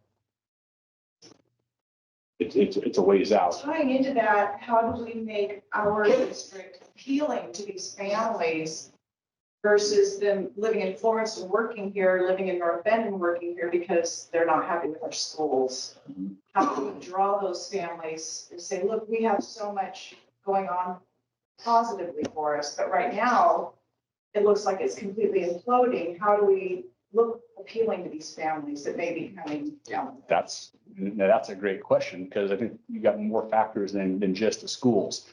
I have an interest in the students and the schools there. I wish every staff member was able to have a home here in town instead of driving to Florence and driving to Coos Bay, North Bend.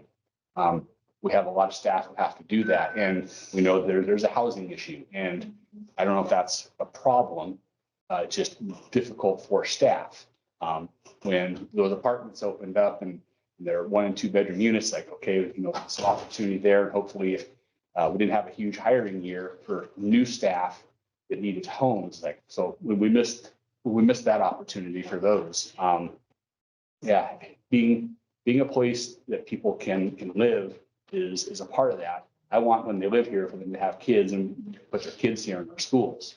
And so there's a responsibility to either have that product that is marketable, or to go out and have those individual conversations. And that's a lot of time to figure out how do we find individual solutions and get them back one house at a time. 1 and 2.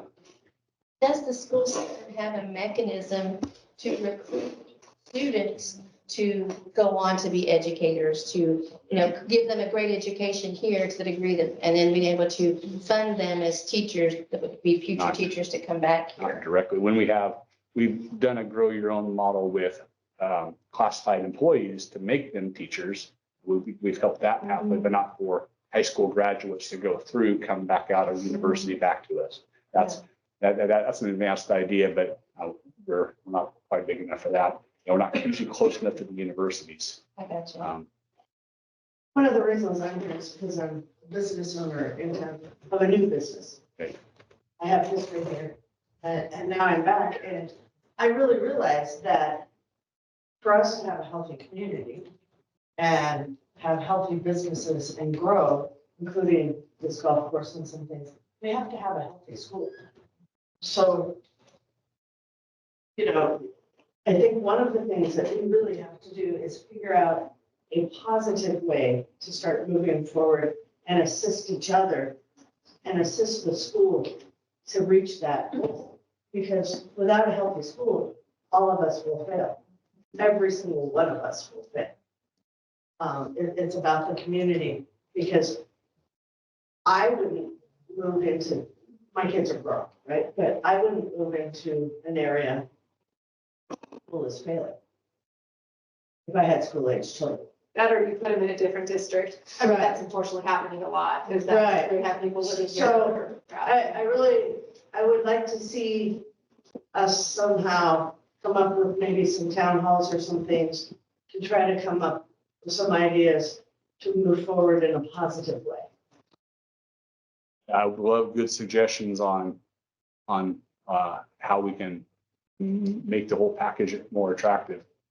I think some of it is reaching out to the community for thoughts and ideas and things. And This is the most turnout I've had in a community event in the 5 years I've been trying. Really? I just came back, but, Population's maybe growing. that's something we reach out to Boomer for assistance with, I think the paradigm that we're looking at as we move forward are fewer kids. People are just having fewer kids. That's nationally. The other aspect is that we're going to have a little battle with choice. That's coming as a referendum to give parents more availability for what they believe they need for their children. I believe that education is a partnership, not only with each other, but with the parent, with businesses and those kinds of things. Successful schools are made because we have successful communities and we work together. I'd be more than happy to have town halls to talk about it so that we can come to some type of an agreement about where we want to go. What kinds of things do we want to make sure we have here for our kids? And then we can determine how to get it.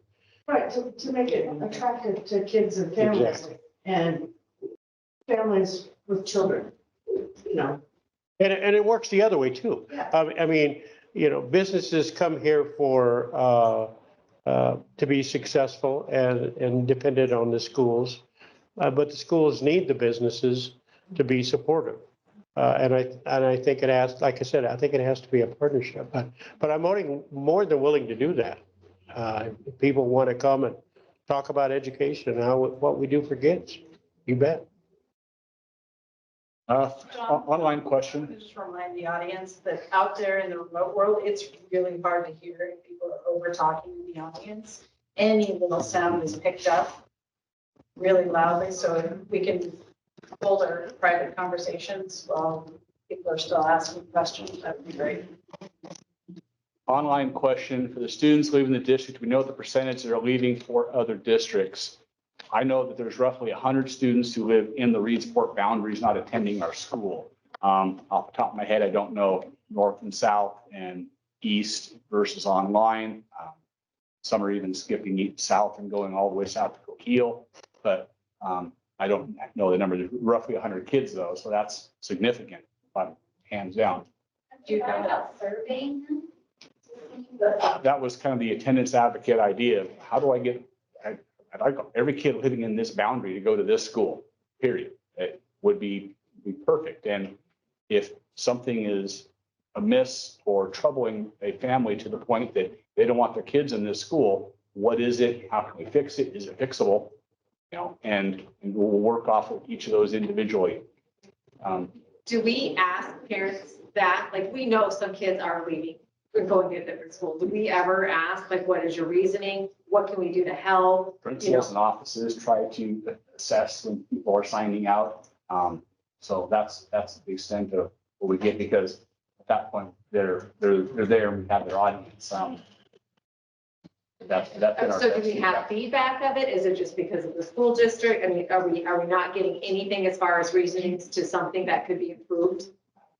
We do hear people say that they're dissatisfied.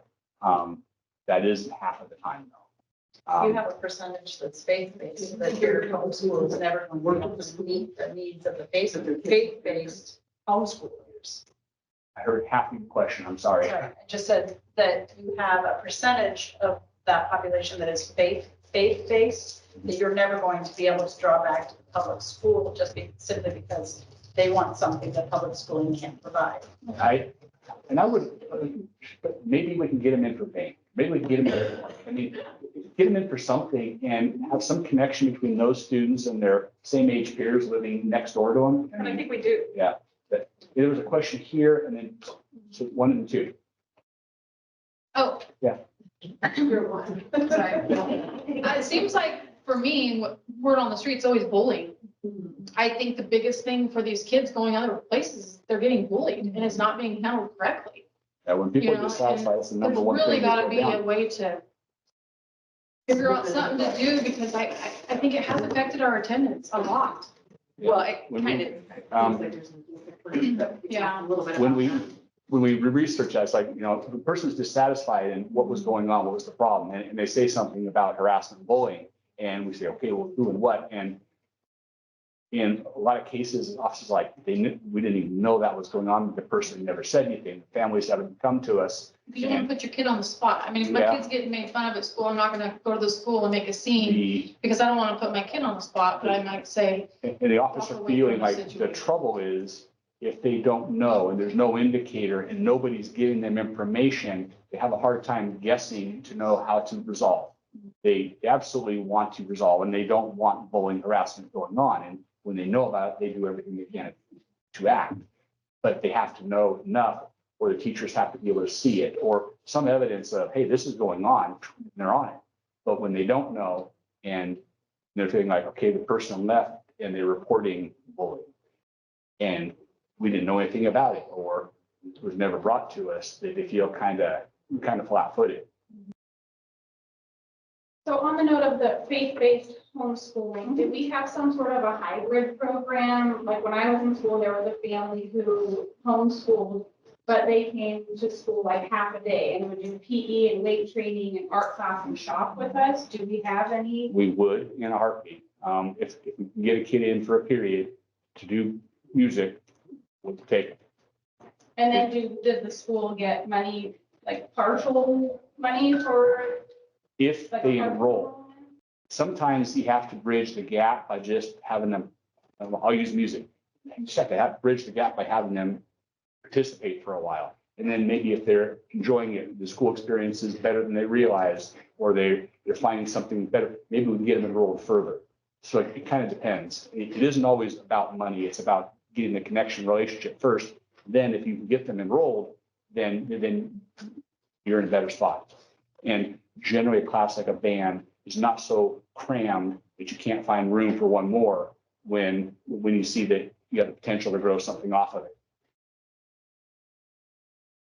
So with the faith-based, and that really did not even play effect in with the 100 students that we've lost since 2018, because those faith-based kids have always been homeschooled. So when you and I met privately, you asked me, or I asked you what you were going to do to get these 100 students back, and you said, well, what did I what was my opinion? So, and I stated, it needs to start with your staff, because everybody in this room has probably heard how the staff is treated at the school, right? It goes out into the community and the parents hear it.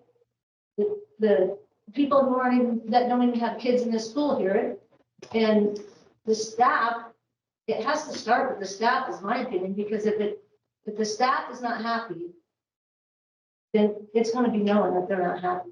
And it's going to have an effect on everybody. And what it boils down to is it's having an effect on our children.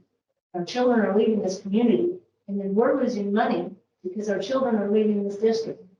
And the rest of the question that went along with that, what are some examples of staff unhappy? Because if there's specific things that can be fixed and known and identified to work on, a general declaration that staff are unhappy is going to give a response, but will it be the right response? Will it get the most impact? And so when there are specifics and there are examples to follow, it's a lot easier to work towards solutions and things that are going to cause improvement. Well, they're being bullied and they're being bullied and they don't talk out of fear of retaliation. Somehow, I'm not pointing fingers to anyone in particular, but there's a culture of,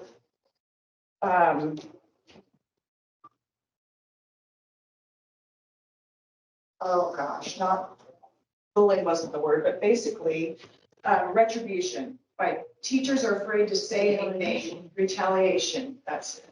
Teachers are afraid to say anything because they are being retaliated against by who, right? That's not my business to say, but they're afraid to come forward and say things. That's why you don't see their faces in these meetings. And that's disturbing as a community member to see and to hear. Do you ever send out like anonymous surveys to your teachers? Do you ever get like true honest feedback from those? I want to hope that it's honest, and rates of returns on surveys, any survey always are lower than you want. And sometimes it's a matter of finding the right way to nuance the question to open people up to feel like they can respond. I'm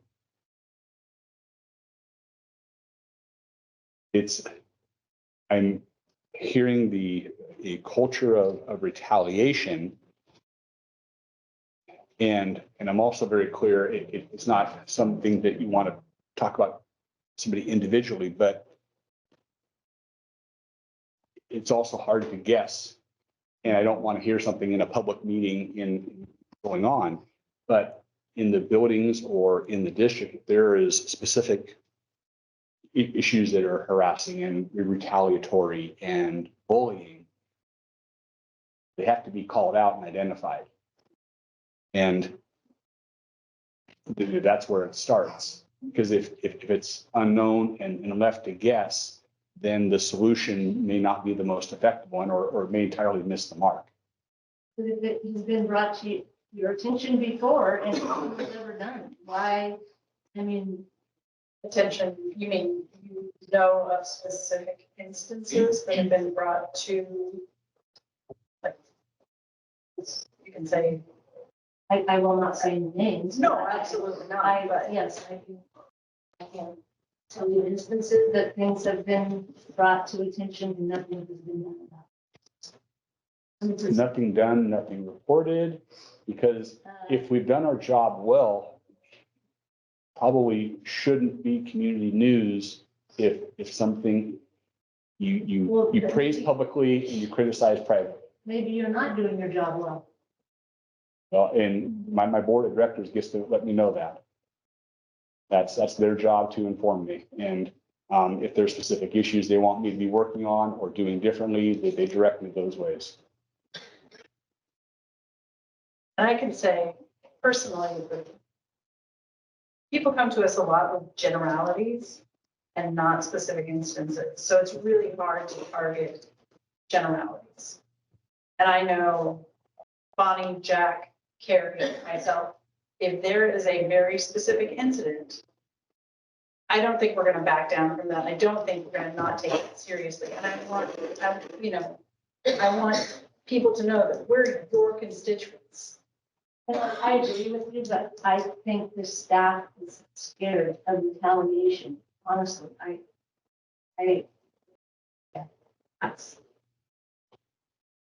I've heard it, but always in that I'm scared of retaliation. It's really hard to do something about a blanket statement. It's very general. It's not actionable. It's not any, it's sort of like 5 people trying to describe an elephant. Like, what is it? What are we talking about? Until we get really specific and drill down, what are those behaviors? Then we have to, we have to do the best we can. managing. It's also very difficult in a small town to keep anonymity, so if someone, they're probably afraid of retaliation if they say something, and the person that was bullying them gets in trouble, that person's gonna get mad, and that person's gonna start talking around town, and then people are gonna be angry and start being mean and treating that person different, because you got so-and-so in trouble, it's hard in a small town. I do want to remind people that we have union representation here for our staff. All of our staff have union representation. Our union rep, So, no, go ahead. are they voted on by the staff? Who should be their union reps? Like, is it I don't know. a majority rules? Like that way you find somebody that's very equally The sided? union picks their leadership, and then they're served by the Oregon Education Association at a high-level organization, and then they have a chapter in the local buildings. How often do they choose a union rep? Like, is it Annually. something annually? And then union choose, so can the same person be the union rep over and over and over? and Depends over? on their guidelines. I've seen it change in most years. Is there ever a union rep out of the vicinity that doesn't have anything to do with the school? Or does it have to be in the It's- school? It's one of their members. Okay, I just didn't know if they could pick somebody that wasn't necessarily have any kind of tie to the school. Maybe sometimes you've got to have the outside eye that they could come to. There's a question over there about HR that might, Well, several questions. What about an anonymous survey, staff, parents, community? I think we heard that in the room. We have a couple homeschool students coming in for swimming, PE, music, et cetera, at the elementary. Is there HR in the district office or staff to go to? HR in the district is our Douglas ESD. They contact them, but that happens readily. So I believe the pathway is known because she's contacted regularly. I guess the bottom line for me, I just, through all of this conversation, I just want to make sure teachers feel supported. That's so important and vital to the kids having a healthy learning environment. And they don't. Currently, the staff is not visible.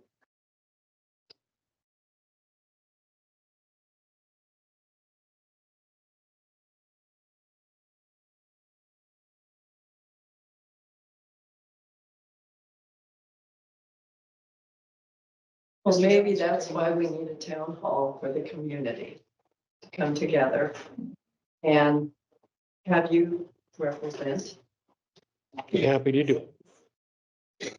and lead it, and maybe we might get somewhere with it. How do we bring the kids back? How do we become unified and supportive of teachers? You know, as a community and as administrators, you know, come together. Because maybe there are a lot of people out there that aren't even aware of what's really going on. So. you could think. That's right. Which I will say, John, when you first got hired on here, when you first got hired on here, and even Amanda, both of you, you came in with a very positive mindset. I wasn't able to go into the school because I was COVID crazy. It was that time, you know, but you guys were posting videos and it was online. You were seeing the kids. It was very positive. Went on for a few months and then just disappeared. I got on there not too long ago and looked, there hasn't been nothing posted. What's going on in the class? I can't go in their class anymore.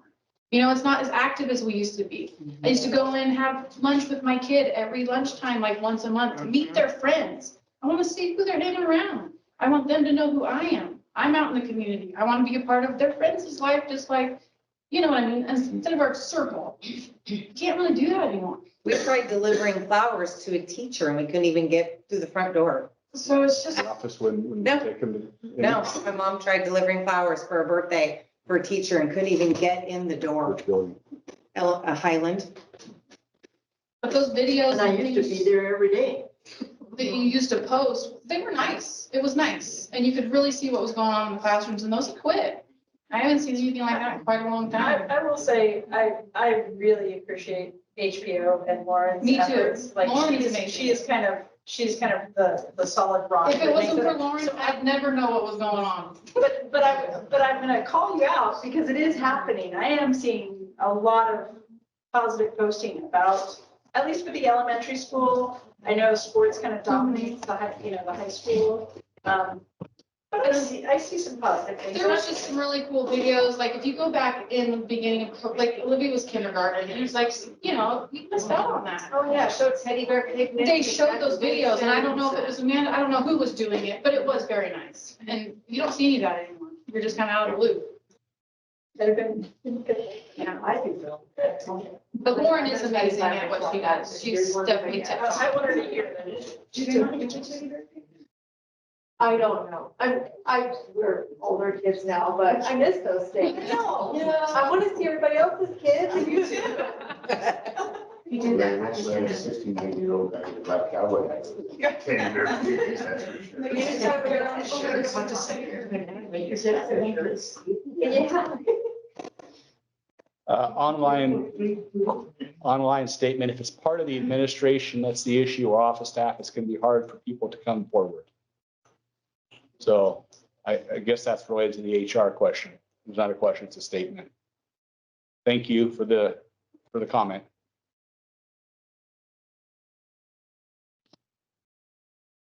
How do you plan to serve 100 teachers and students next year with 2 teachers?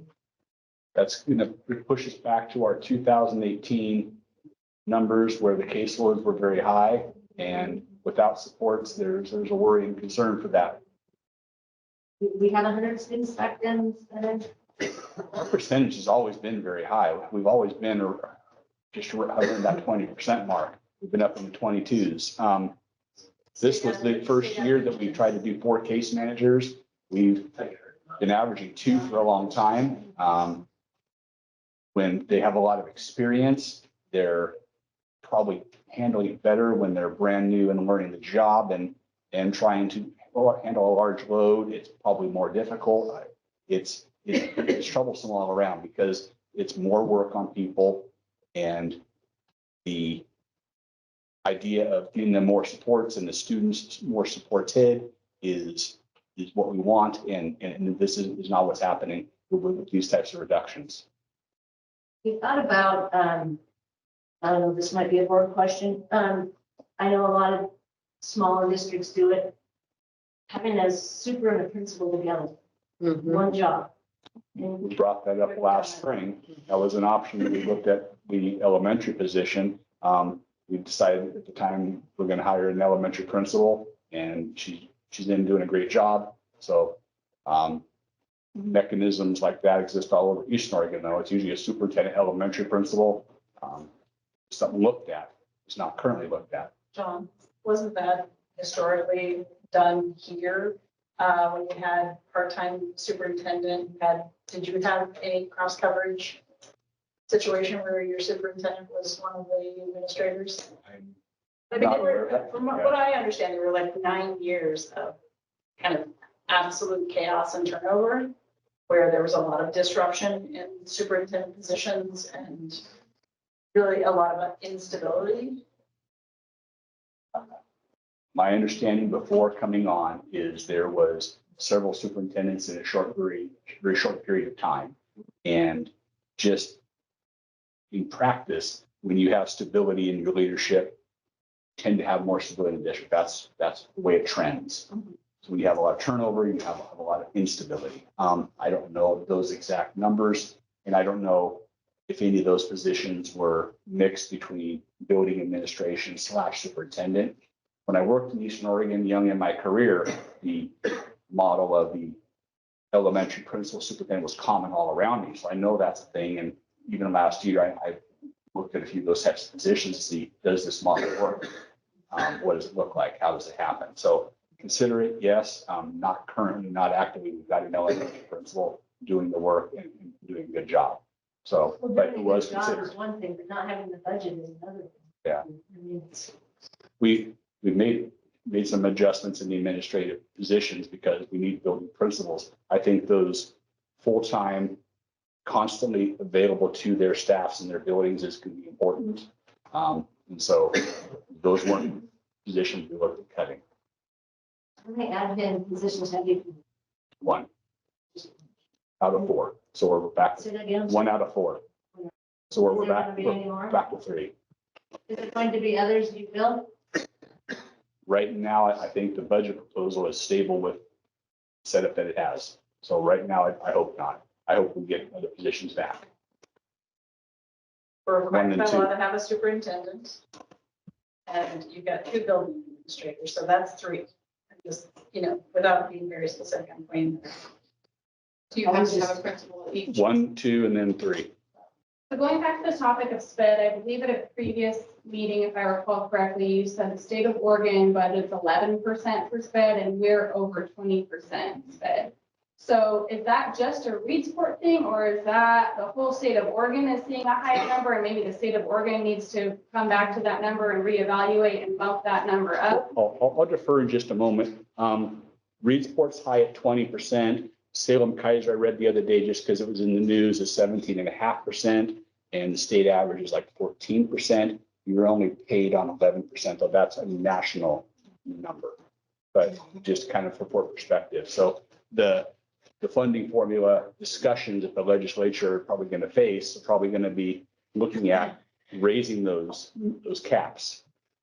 The area where it gets tricky and why I think legislatures say no is if you make the cap too high of a number, it incentivizes putting people into special education to receive those extra revenues. So they probably want to artificially keep the number down to discourage just rampant adding IEPs and creating situation where we're trying to claim more money.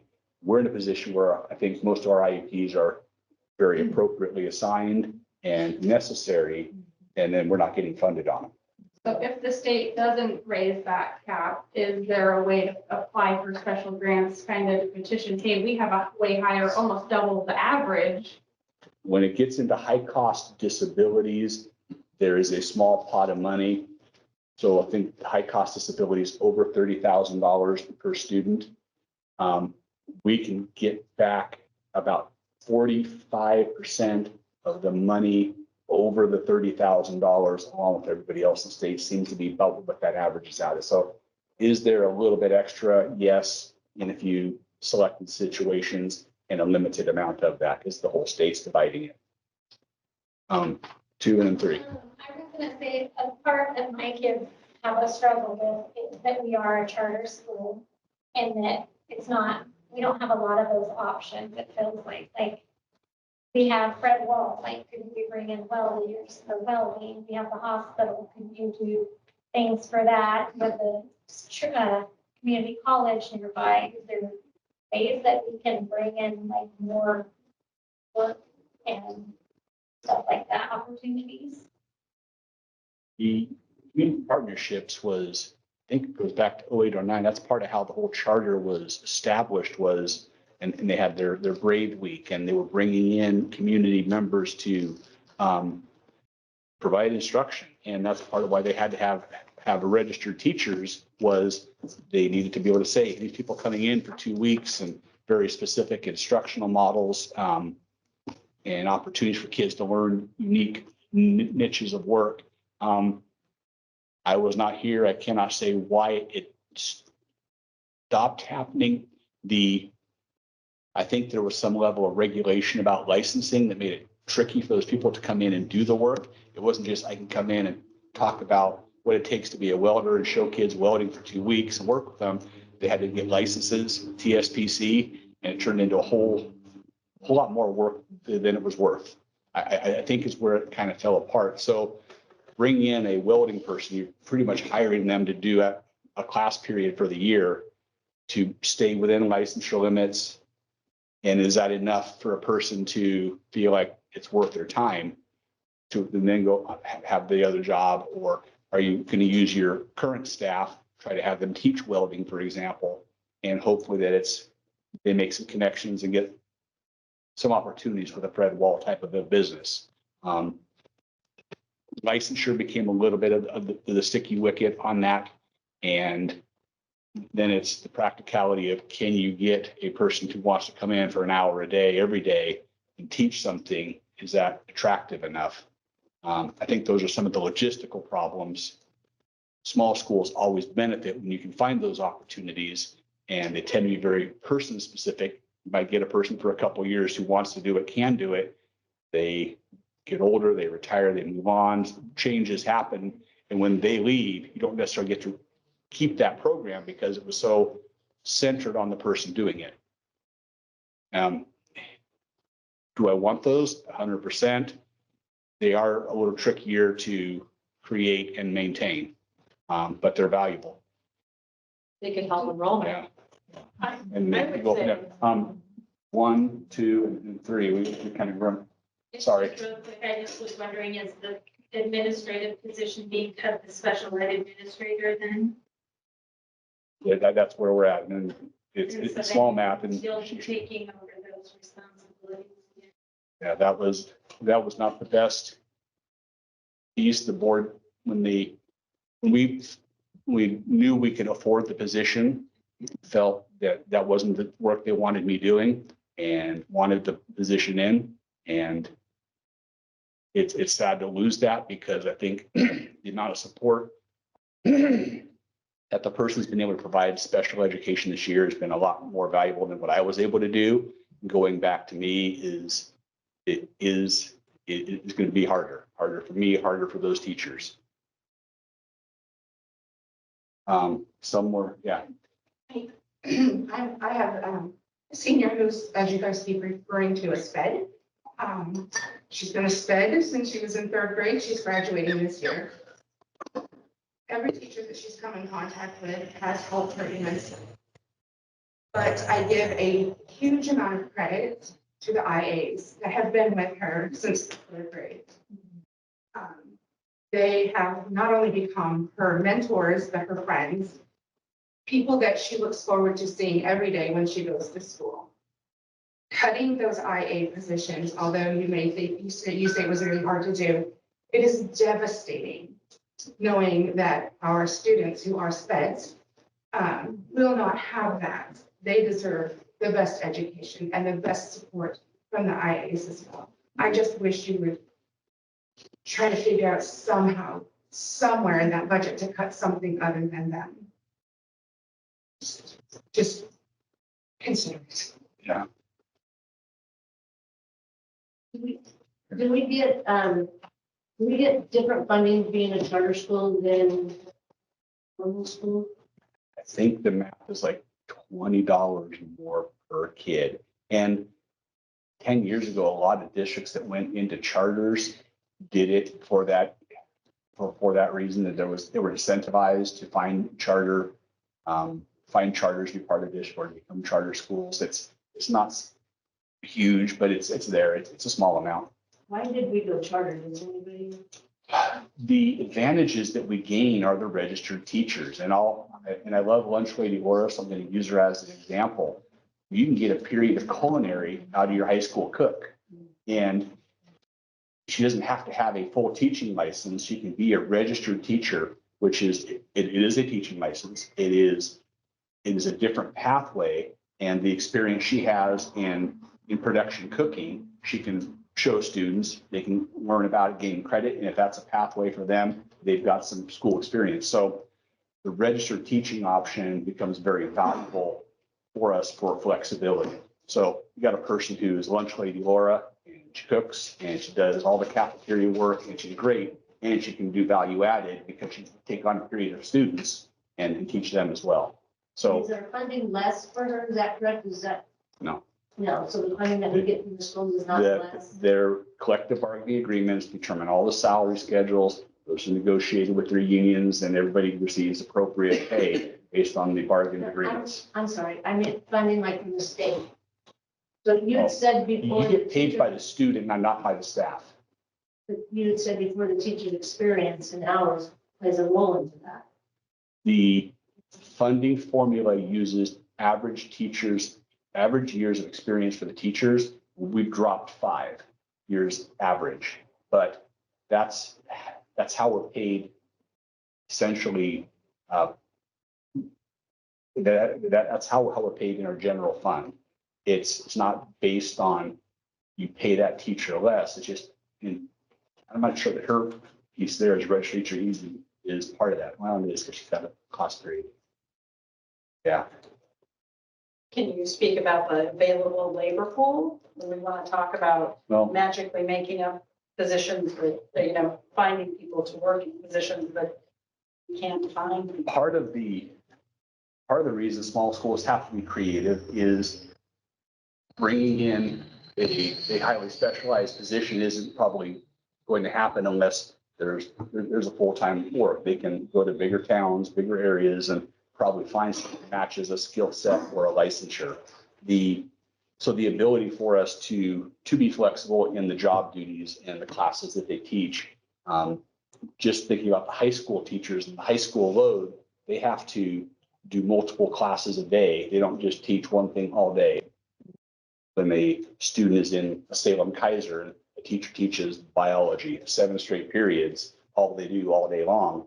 Our teachers teach 3 or 4 different classes, and so variety. So flexibility of licensure is important. Bring in somebody who is a specialist who can command a salary in a position, unless they want to be here and this is what they're looking for. You don't often keep them or you underutilize them in their area of expertise. Okay, I'm not 100% sure which way you're going with that. There's just, it's like I hear people ask about why can't we hire this position or this thing, there's not a labor pool to draw from. There's an attrition in education. People aren't going into education. We talked about College that. programs, Like yeah. it's very difficult to find people to fill positions as it is. So we've had to be very creative about how we make those pieces and parts work. Are there other charter schools in the area that we could coordinate with, like you said, bringing in the occupational therapist, that we could bring in like special? We have other schools in the area that we do that with. So when we share OTs and PTs through the ESD with our other neighboring schools in the ESD's district, there's 10 of us. Report's on the north, Brookings on the south, and all the schools in between. That's who we share it with. So could we try to coordinate getting like someone to come in and teach those Oh, special trades? Via them ourselves. That gets pretty unique because the labor contracts in each district are negotiated by the people in those districts. Splitting a person between 2 labor contracts it's doable. Could we? Yes. It gets a lot stickier and people start kind of picking and choosing, well, I'd rather do this or that. And this district isn't doing as well as this district. It's probably doesn't feel very good to the individual doing that work. Could we? I think yes. I don't see any examples of that being a common model. Does the budget include electives that include upper middle technologies, math, sciences, foreign languages? Such as that? Foreign languages online. Some classes we do online because we don't have enough staff that are specialized in some of those electives. All the electives are part of the budget and funded. Who oversees the online? So there's an IA or somebody in there with say Spanish or something like that. How's that to make sure it's working? The online program, so we use a Spanish example, has a teacher who's online, could live anywhere. It's never anybody local. And they post the assignments, kids do assignments. We have a person and we get praised in the ESD for our model of we use one of our classrooms. We have an instructional assistant who's in there monitoring, basically stay busy. And these are the things you should be getting done today. So John Zwemke, you have 100 assignments due in the semester. By the halfway through the semester, you should have half of them done. Helps me track, am I getting enough things done at the right pace? Am I communicating with my teacher online? Or am I just sitting there staring at a blank screen? Translates the grade from the online program to my parents so they can track me, and just that paperwork clerical piece. But the IA doesn't teach the Spanish. The Spanish is the online material. Who oversees that communication between the online and the staff that's in the classroom? The reason why I ask is because they're in Spanish specifically, I'm seeing a disconnect with some of that, a lot of argument, or not argument, but, feedback from students that are saying they can't communicate with either. Those two aren't communicating very well, so I don't know, how do you guys govern that? And make sure that it's going the way it should? The online program is a vendor. We have to contract through them. If we're dissatisfied with their selection of instructor, then that would have to be feedback we would need to give them, and surveys at the end would help us with that. We use our ESD as a intermediate. So we have our person, the ESD has their person who oversees several people like what we have, and is another linchpin to communicating with the online program provider. So our students can give feedback if they're feeling like they're not getting communication in a reasonable time frame within probably 24 hours. I think it's fair. Then they should be able to say, hey, I'm not hearing. And we should be able to say, hey, online provider, your teacher of Spanish class for Reedsport isn't doing their job and needs to be addressed. So that's, we would need to know you're somehow. gonna need to know that from the students. Yeah, and some good examples, and then we just turn right around and say, hey, here's what we got. What are you seeing? Well, we're aware of this. We did these things. If the kid doesn't know, or we had no idea, we'll get on it and fix it. When they have specifics to address, and we can point them in the right direction, what they need to do. Is it a problem with their person? Is it a problem with their technology? Did they actually respond to the student? The student didn't understand. I mean, we have to be sure we understand what problems are, and then give them a chance to see what's going on their end. And they would give that feedback to who? If the person asking, so if our person's calling and asking them, or our offices are calling and asking them, we know that we have the ESD also, so we have 3 or 4 ways we can probably use to leverage if it became problematic, but generally, most of the classes we have no trouble getting hold of them and saying, hey, we need this or we need that. So if there's a specific example where a person not doing their job, we need to call that out. Are you willing to give some detail? It sounds like Spanish. At this point, it doesn't matter. Is it getting late? Yeah, it's way too late.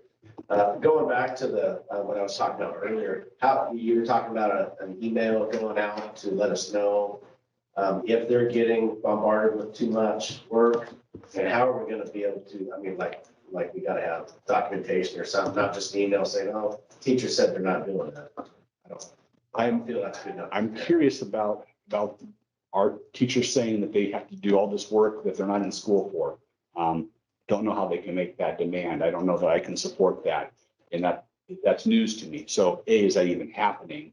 Or what's the other side of the story here? Yeah, now I want to be able to figure that out and know proof wise that this is either not happening or it is.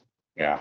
So I don't want a free ride, for the students just because we got furloughs, but we also don't need to slam a whole bunch of material at them, extra because the furloughs are happening. Right. You know what? And I'm putting pieces together in my head.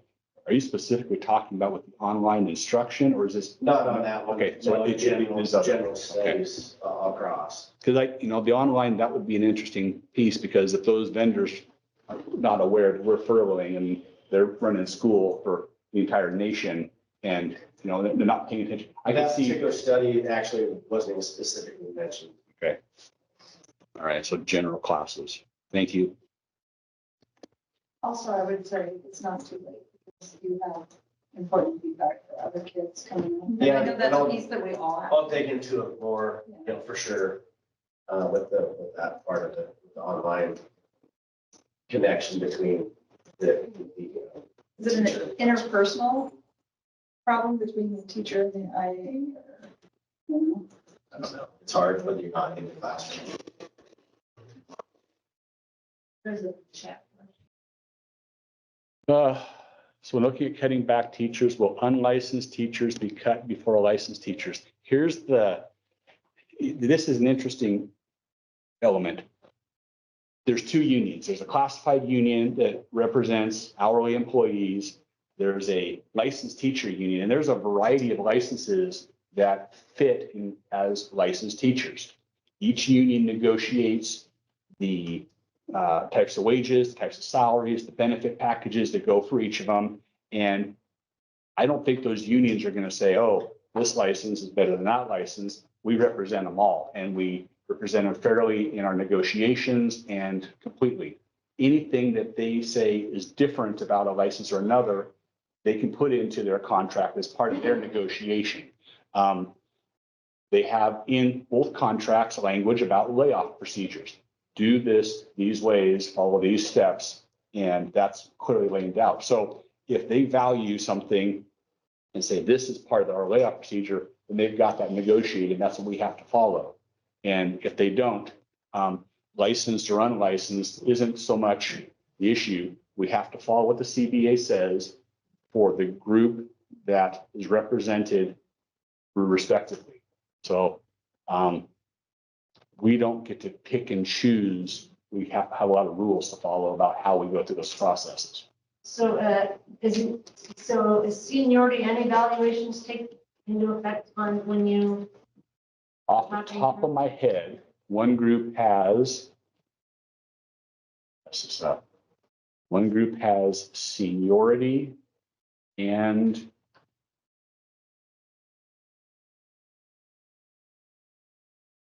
the other part. One of them has primarily 2 steps. One of them has licensure seniority. There's a legal requirement, and then they call it, I think it's called competence merit. There's 4 standards to follow. Again, each labor group has negotiated the mechanism to be followed in layoff and recall, and those have to be followed. Follow-up question. So we could potentially lose educated teachers over ones that are put in for certain situations. You just said we don't have pools to pick out of. I'm not sure I'm tracking that question super clear. We have certain rules we have to follow in the layoff orders and the recall orders. You were writing something down too. You got some comments? Right? No, I think it's important to have meetings like this so we can air and get all the kinds of concerns we have out in the open.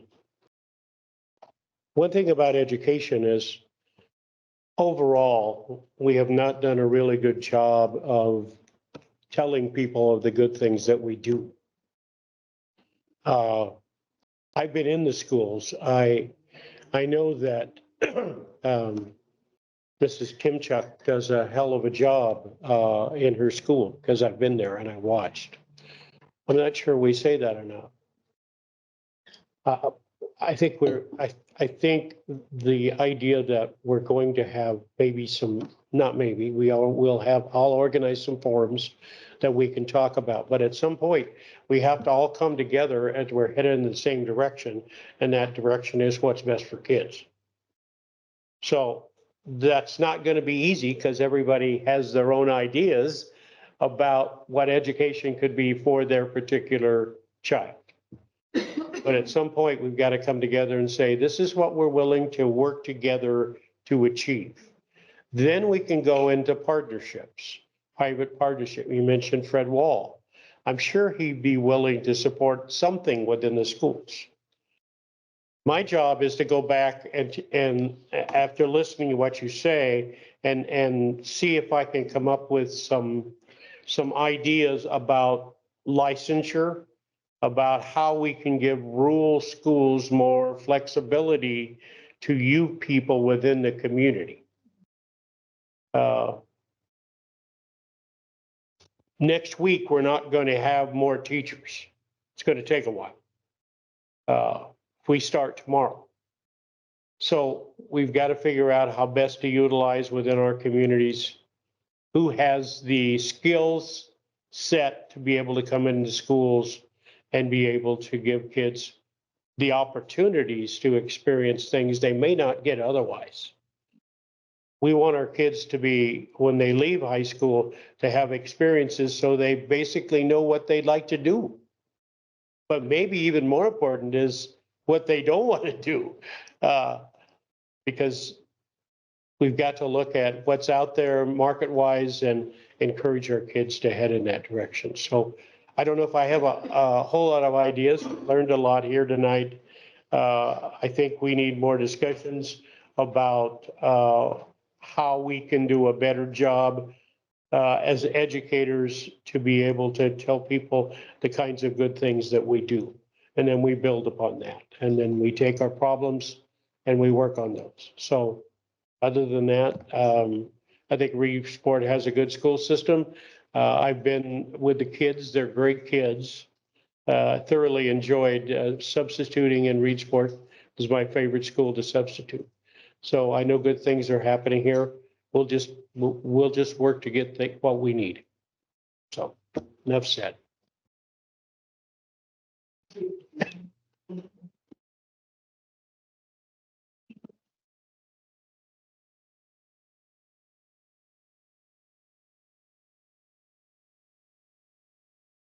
Reading the last comment here, I would think that drawing parents to bring kids back to our schools would be educated teachers.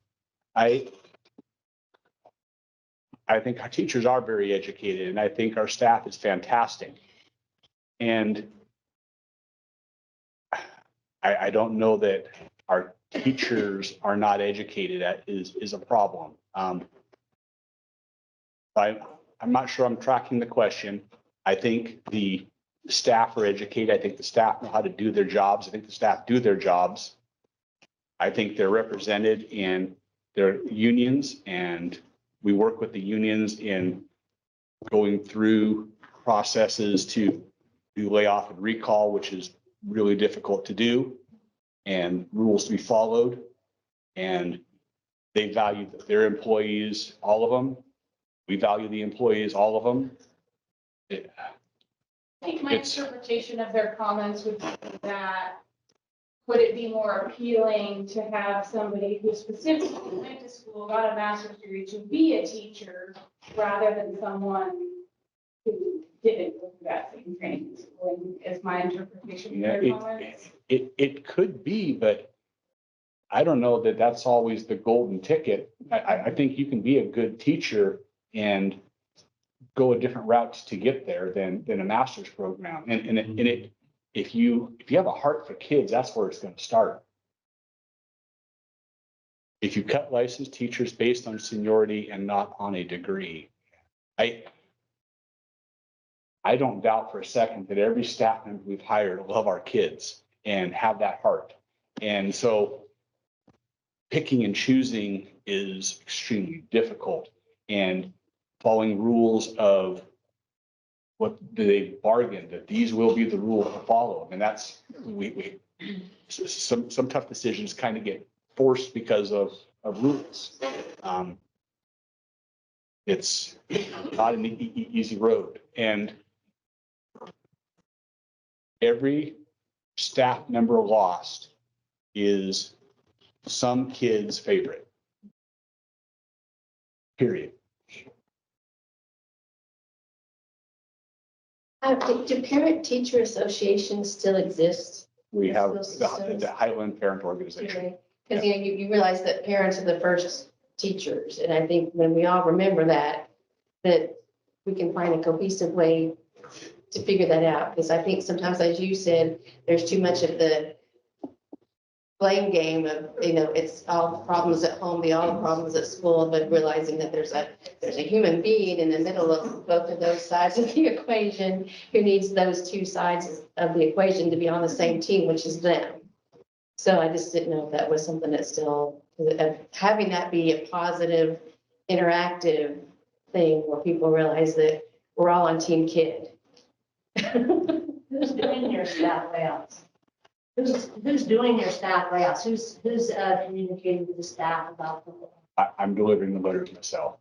You are? Yeah. Your principals are? I'm the one making the decision, so they need to hear it from me. But are you telling them or the principals telling them? I'm telling them. You're telling them? I'm the one with the letter in my hand. Well, I heard the office managers were doing it also, so. I've personally hand delivered all of them. So I know for a fact it was me. How do we change some of the behavioral issues? I'm talking earlier, Boomer mentioned something about legislation because, so you have a third grade class, kid decides to bite, scream, throw desks upside down. You got to clear that class now, goes into the other third grade class. Now you have 40 students that just lost a day, and that happens times in a week. How do we change that? Because I think that affects staff big time. You know, it's not fun to go and teach anymore to make that change in those kids because they don't know if they're going to get hit with the chair a bit and nothing really gets done about it. The next day that child's back in the classroom. And then 2 days later, it's going to happen again. Whether it's at the elementary level or at the high school level. And I've just seen different things going on, and the kids that really just want to cause problems can do it day after day after day. That goes along with hazing and bullying. It keeps happening with those same students, and they're still there. I understand we have, you know, as a state, we got to educate public schools, but when they're causing such an issue with all the other students, now we're catering to that one student and we're losing Detriment of all the other others. students. So how's that get changed? I understand we're not going to go back to a wooden battle. We need to. I'm not going to argue that. But, Mr. Deacon's looking down right now. I believe something else needs to happen. There needs to be accountability, and they're not, obviously it's a balance because they're not getting what they need at home. So they're gonna get that with sports or school, but if you don't have staff that can do something about that, or the administration that can do something about that, then it's just a free for all. Maybe we can integrate the psychiatrist. It sounds like she's only just doing assessments for IEP and evaluations. Can we utilize her more and to see those kids and come up with some sort of like a personal improvement program and goals? It's a big load. And there's laws and rules Your that person say might be what we better can off. and can't do, and some of those need to be changed at the legislature level. How do we do that? How do we get it changed and how? Along with counseling and, you know, other tools, there's lots of tools out there, but right now, it's just chaos. Well, as I mentioned, the young lady that came to me with the bite marks and those kinds of things, and basically I said, it's time for the unions to come with the legislature and work toward changing these laws. We've got people in the legislature who their intent is to help kids, but what they do is to make things harder. And to take the tools out of the teacher's hands to be able to deal with classroom discipline. These students need help and they have their rights, but the other 28 kids in the class have a right too. For sure. And that's through an education. And they got more of a right than the other 28 kids. The balance is, we don't want to just kick every one of those troubled students out, put them on the street. No. No education. Now we're gonna have more crime. So it's a balance, but something has to be done at the forefront, and that's in the classroom. Not necessarily putting all that on the teacher, a teacher saying, okay, we've met these issues, now it goes to the principal and the superintendent. Now this needs to change, but I understand there's laws, but. Well, laws can be changed. That's what the legislature does. And I think I think the focus this year will be on education and making sure that there are some changes that were made. It also takes a community. I'm one guy, okay? There's 59 other people in the legislature, in the House of Representatives. So when I go there, I can't just speak for me or just you, but if I speak for Reedsport, then that makes a difference in looking at changing the laws. But we've got to have the unions behind us too, because they're very influential about these kinds of things, and we need them to speak up. We need them to take a stand, that teachers aren't being treated correctly and they don't have the tools they need to do the best for kids. So we're going to work on that. I promise you that. We're going to change some laws to make sure that kids get what they need. That's every kid, not just the kid that's having problems, but the rest of the kids too. There's a better way to do this, and I think we can figure that out as a community. Are there resources for family crisis? Because obviously children that are in that crisis could be having a family crisis. Are there resources to intervene in a family to assist with that child's? My biased opinion is there's not enough to get over to Reedsport. Very We're, limited here in town. we're in Part of the Douglas county County. that Doesn't Yeah. recognize our needs. I worked Wow, here that's for 5 tragic. years at the clinic, and it's very difficult to maintain any sort of counselor or behavioral therapist. Very, very, very You limited go here. 30 miles north or south, you're in 2 different counties. And the support level is different. The size of those Wow. areas is different. Families could easily probably drive those 30 miles, Mhm. but to get resources from our hub, which is over in Roseburg, all the way over here to Reedsport, feels like an inconvenience or something. That's a biased opinion. That's not my superintendent opinion, because I need to try to work with them. It's been a struggle. We call them out on this. They're doing their best. Yeah. Gotcha. Well, and even the way our representation works, is, you represent the coast for the most part, and not inland, where our county seat and the control of our resources are. So that's, that's a hard position to be in when you can't influence the people who are east of you. Well, the one thing about it is we're all in the same boat. It's not like Reedsport is. We're all in the water, right? And we have different resources, and some of our boats have more holes in them than others, and better captains. And It's true, but I think rural Oregon in general is in basically the same place as far as the needs are concerned. And we've been ignored, to be very honest. And so that has to change. I think our governor is finally coming around to the idea that she's going to have to do a better job in supporting our rural communities. The metro and rural divide is continuing to be a problem. And she's going to have to bridge that gap. We've got, 13 counties now that are wanting to go to Idaho. I mean, as I mentioned to the governor, that should tell you something. I mean, people are willing to leave Oregon because they're so frustrated. Maybe we need to listen a little bit to rural Oregon.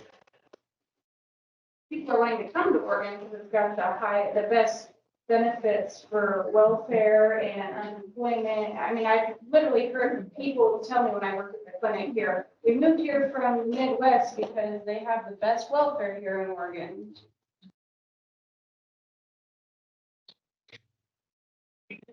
wrong. I think that's offset by our cost of living too, so. They're having the living free. Right. By my office. Some of those welfare benefits for education. John, is there a way to create accountability for the behaviors of our students with their parents and guardians? I know it's not often necessarily a nuclear family, but mom, dad, it might be a grandparent, it might be a guardian. How do you create that accountability at home for the behaviors that we see in the classrooms? The extreme version of the answer is what's happening in one county, Eastern Oregon. I don't remember which one it is. It's over there. I know the superintendent, Robert. They've worked something out with their local judge and with the circuit court judge above them. And when families are not being responsible about their child, they charge the parents with neglect. And the circuit court is backing them up on that because they know that the school has gone through processes of trying to communicate, and that the local court has tried to encourage communication and action as well, and it continues to falter. that's an extreme example, because if a person is first not listening to the school, doesn't care what they're saying, and then goes to the local court, doesn't listen, doesn't care what they're saying, by the time they get up there, it's a pretty defensible position for the circuit court to say, you're being neglectful of your parent duties and neglectful of your child. That's an extreme version. You don't want to take everybody down that road, because that's only your tip of the triangle. Maybe Ideally, you have there's to take one education. person down that road and the rest will listen. Well, when you impact the tip of the triangle, your absolute extreme, people who are hovering just below them go, oh, shoot, I don't want that. And they back off and they fall more in line. We talked with our local. I mentioned it to Kathleen, and we need to have more follow-up, because it does require local support and it does require circuit support. And we've only talked about it briefly one time. Last year Kathleen was all for it, but she couldn't make the circuit court judge. It's, We can't even influence truancy at this point. they used to have teeth, and the teeth are taken away. So maybe those are things that need to be heard. I'm sorry. Those are issues that need to be heard at the legislative level Yes, as well. yeah. Across the country, absenteeism is a huge problem. We've got 40% of our kids who are missing 10 days or more a year. And that's not just here, that's everywhere. So the concept is we've got to figure out how to get our kids to school. We're talking about parents. The concept is education important? 10 days of school times 13 years, 130 days, right? And 150-day school year, you missed it by missing 10 days of school every year that you go to school, you lose an entire year of school. It's only 10 days. It's just a couple trips, but bam, you lose an entire year of education.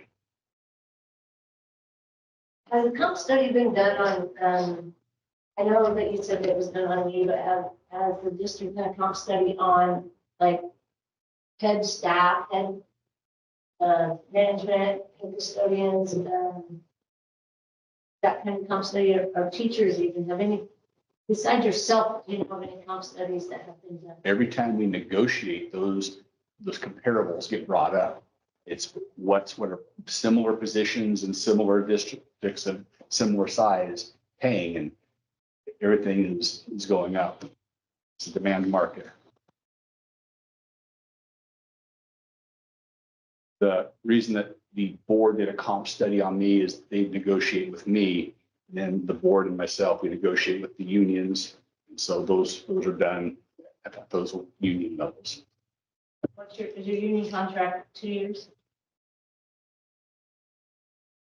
Classified 3, I have to look it up. It's 2 and 3 respectively. And they're both coming up next year just by the sequence. After Portland Public and Salem Kaiser 2, it's going to be a high demand year. Most districts right now, we're hearing high demands. Which as those costs go up, your revenues don't go up necessarily, and then you're forced to figure out, well, how do we make that up? And usually it's by other reductions.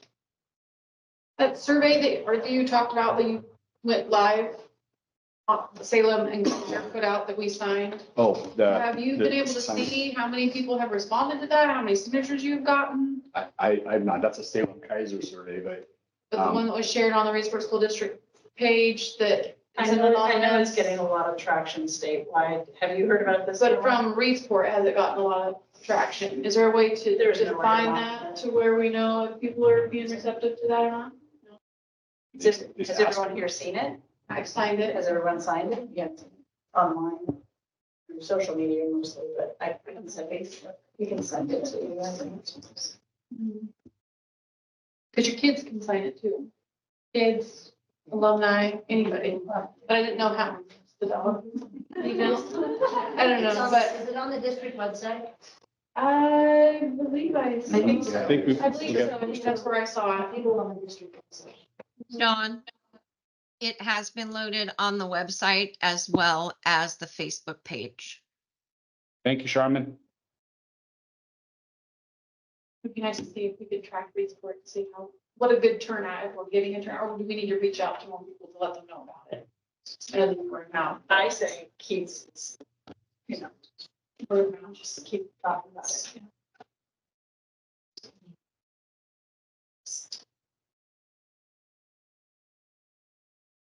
I want to thank everybody for coming. The timing of this meeting was designed around, last week was the budget committee. The next budget committee will meet May 29th. It starts at 4 o'clock, be in this room here. They did not finish their work last week, so they're kind of in the, looking at what they have, deciding whether or not they're going to be able to recommend a budget forward. That's kind of where that left off. And There was a lot of research requested and a lot of, they went through it pretty thoroughly. So I think each item got the attention that people wanted to make about. You were saying something. oh, no, you answered my question, that there's work being done from from Rachel and Josh's son, Josh and I and Rachel have meetings. digging into some of our Yeah, priorities. there were some questions asked, can we do this? What does this look like? And so we have to be able to show some of that. It's the ripple in the pond. Every time you move $1, it impacts all the others, and we have to keep it all balanced at the end. Like selling of the district office, has that ever been mentioned before? That was brought up in the meeting, selling or leasing. Because I know, I'm sure the hospital would probably be interested, you know, never know. They're trying to bring services, maybe, who knows? Maybe they're looking for growth. We need a bigger pharmacy now. Yeah. I don't know. I see your angle. All right, your space. John, have you ever considered like a year-ending anonymous survey? You know, because you're asking for certain things you don't know, certain things, you know, that we're talking about. So get a handful of questions, don't bombard your staff with big paragraph stuff, but just like some core questions of some of the core issues that you're hearing, to see where it can be totally anonymous, so they're not worried about, you know, kickback or anything like that, and see what's out there. I don't know if that's something that. We do them off and on, and we even do them through the year, just try to pulse check. It's probably due for one.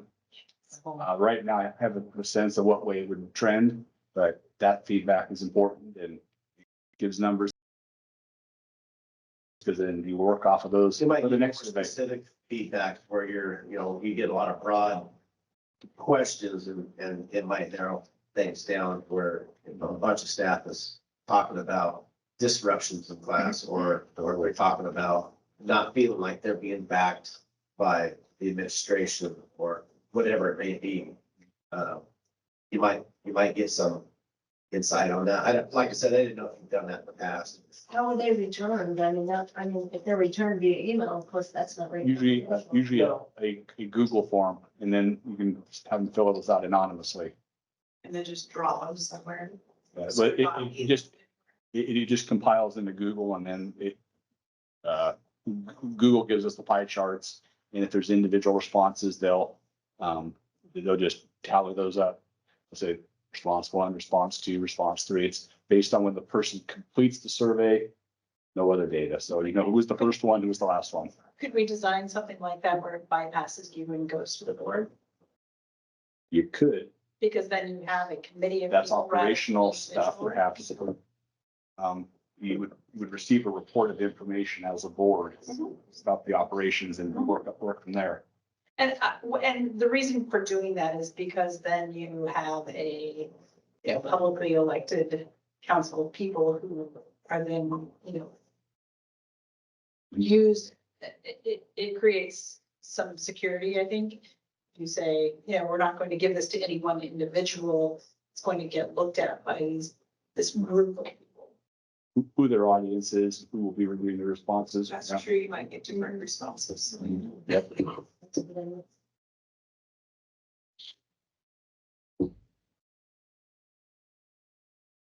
Kathleen wants to go to bed. Yeah, Susan's been. I think my kids are. I don't know. Thank you, everybody, for coming. This has been the best turnout we've had, so appreciate that. I look forward to seeing you all and all of you up. Got you. Lots of notes. Thank you. You were really scrambling to get here. It's all right. I went quickly, got home and changed clothes and we'll go from there. How are you? I don't know. How you doing? Thanks for coming to see us.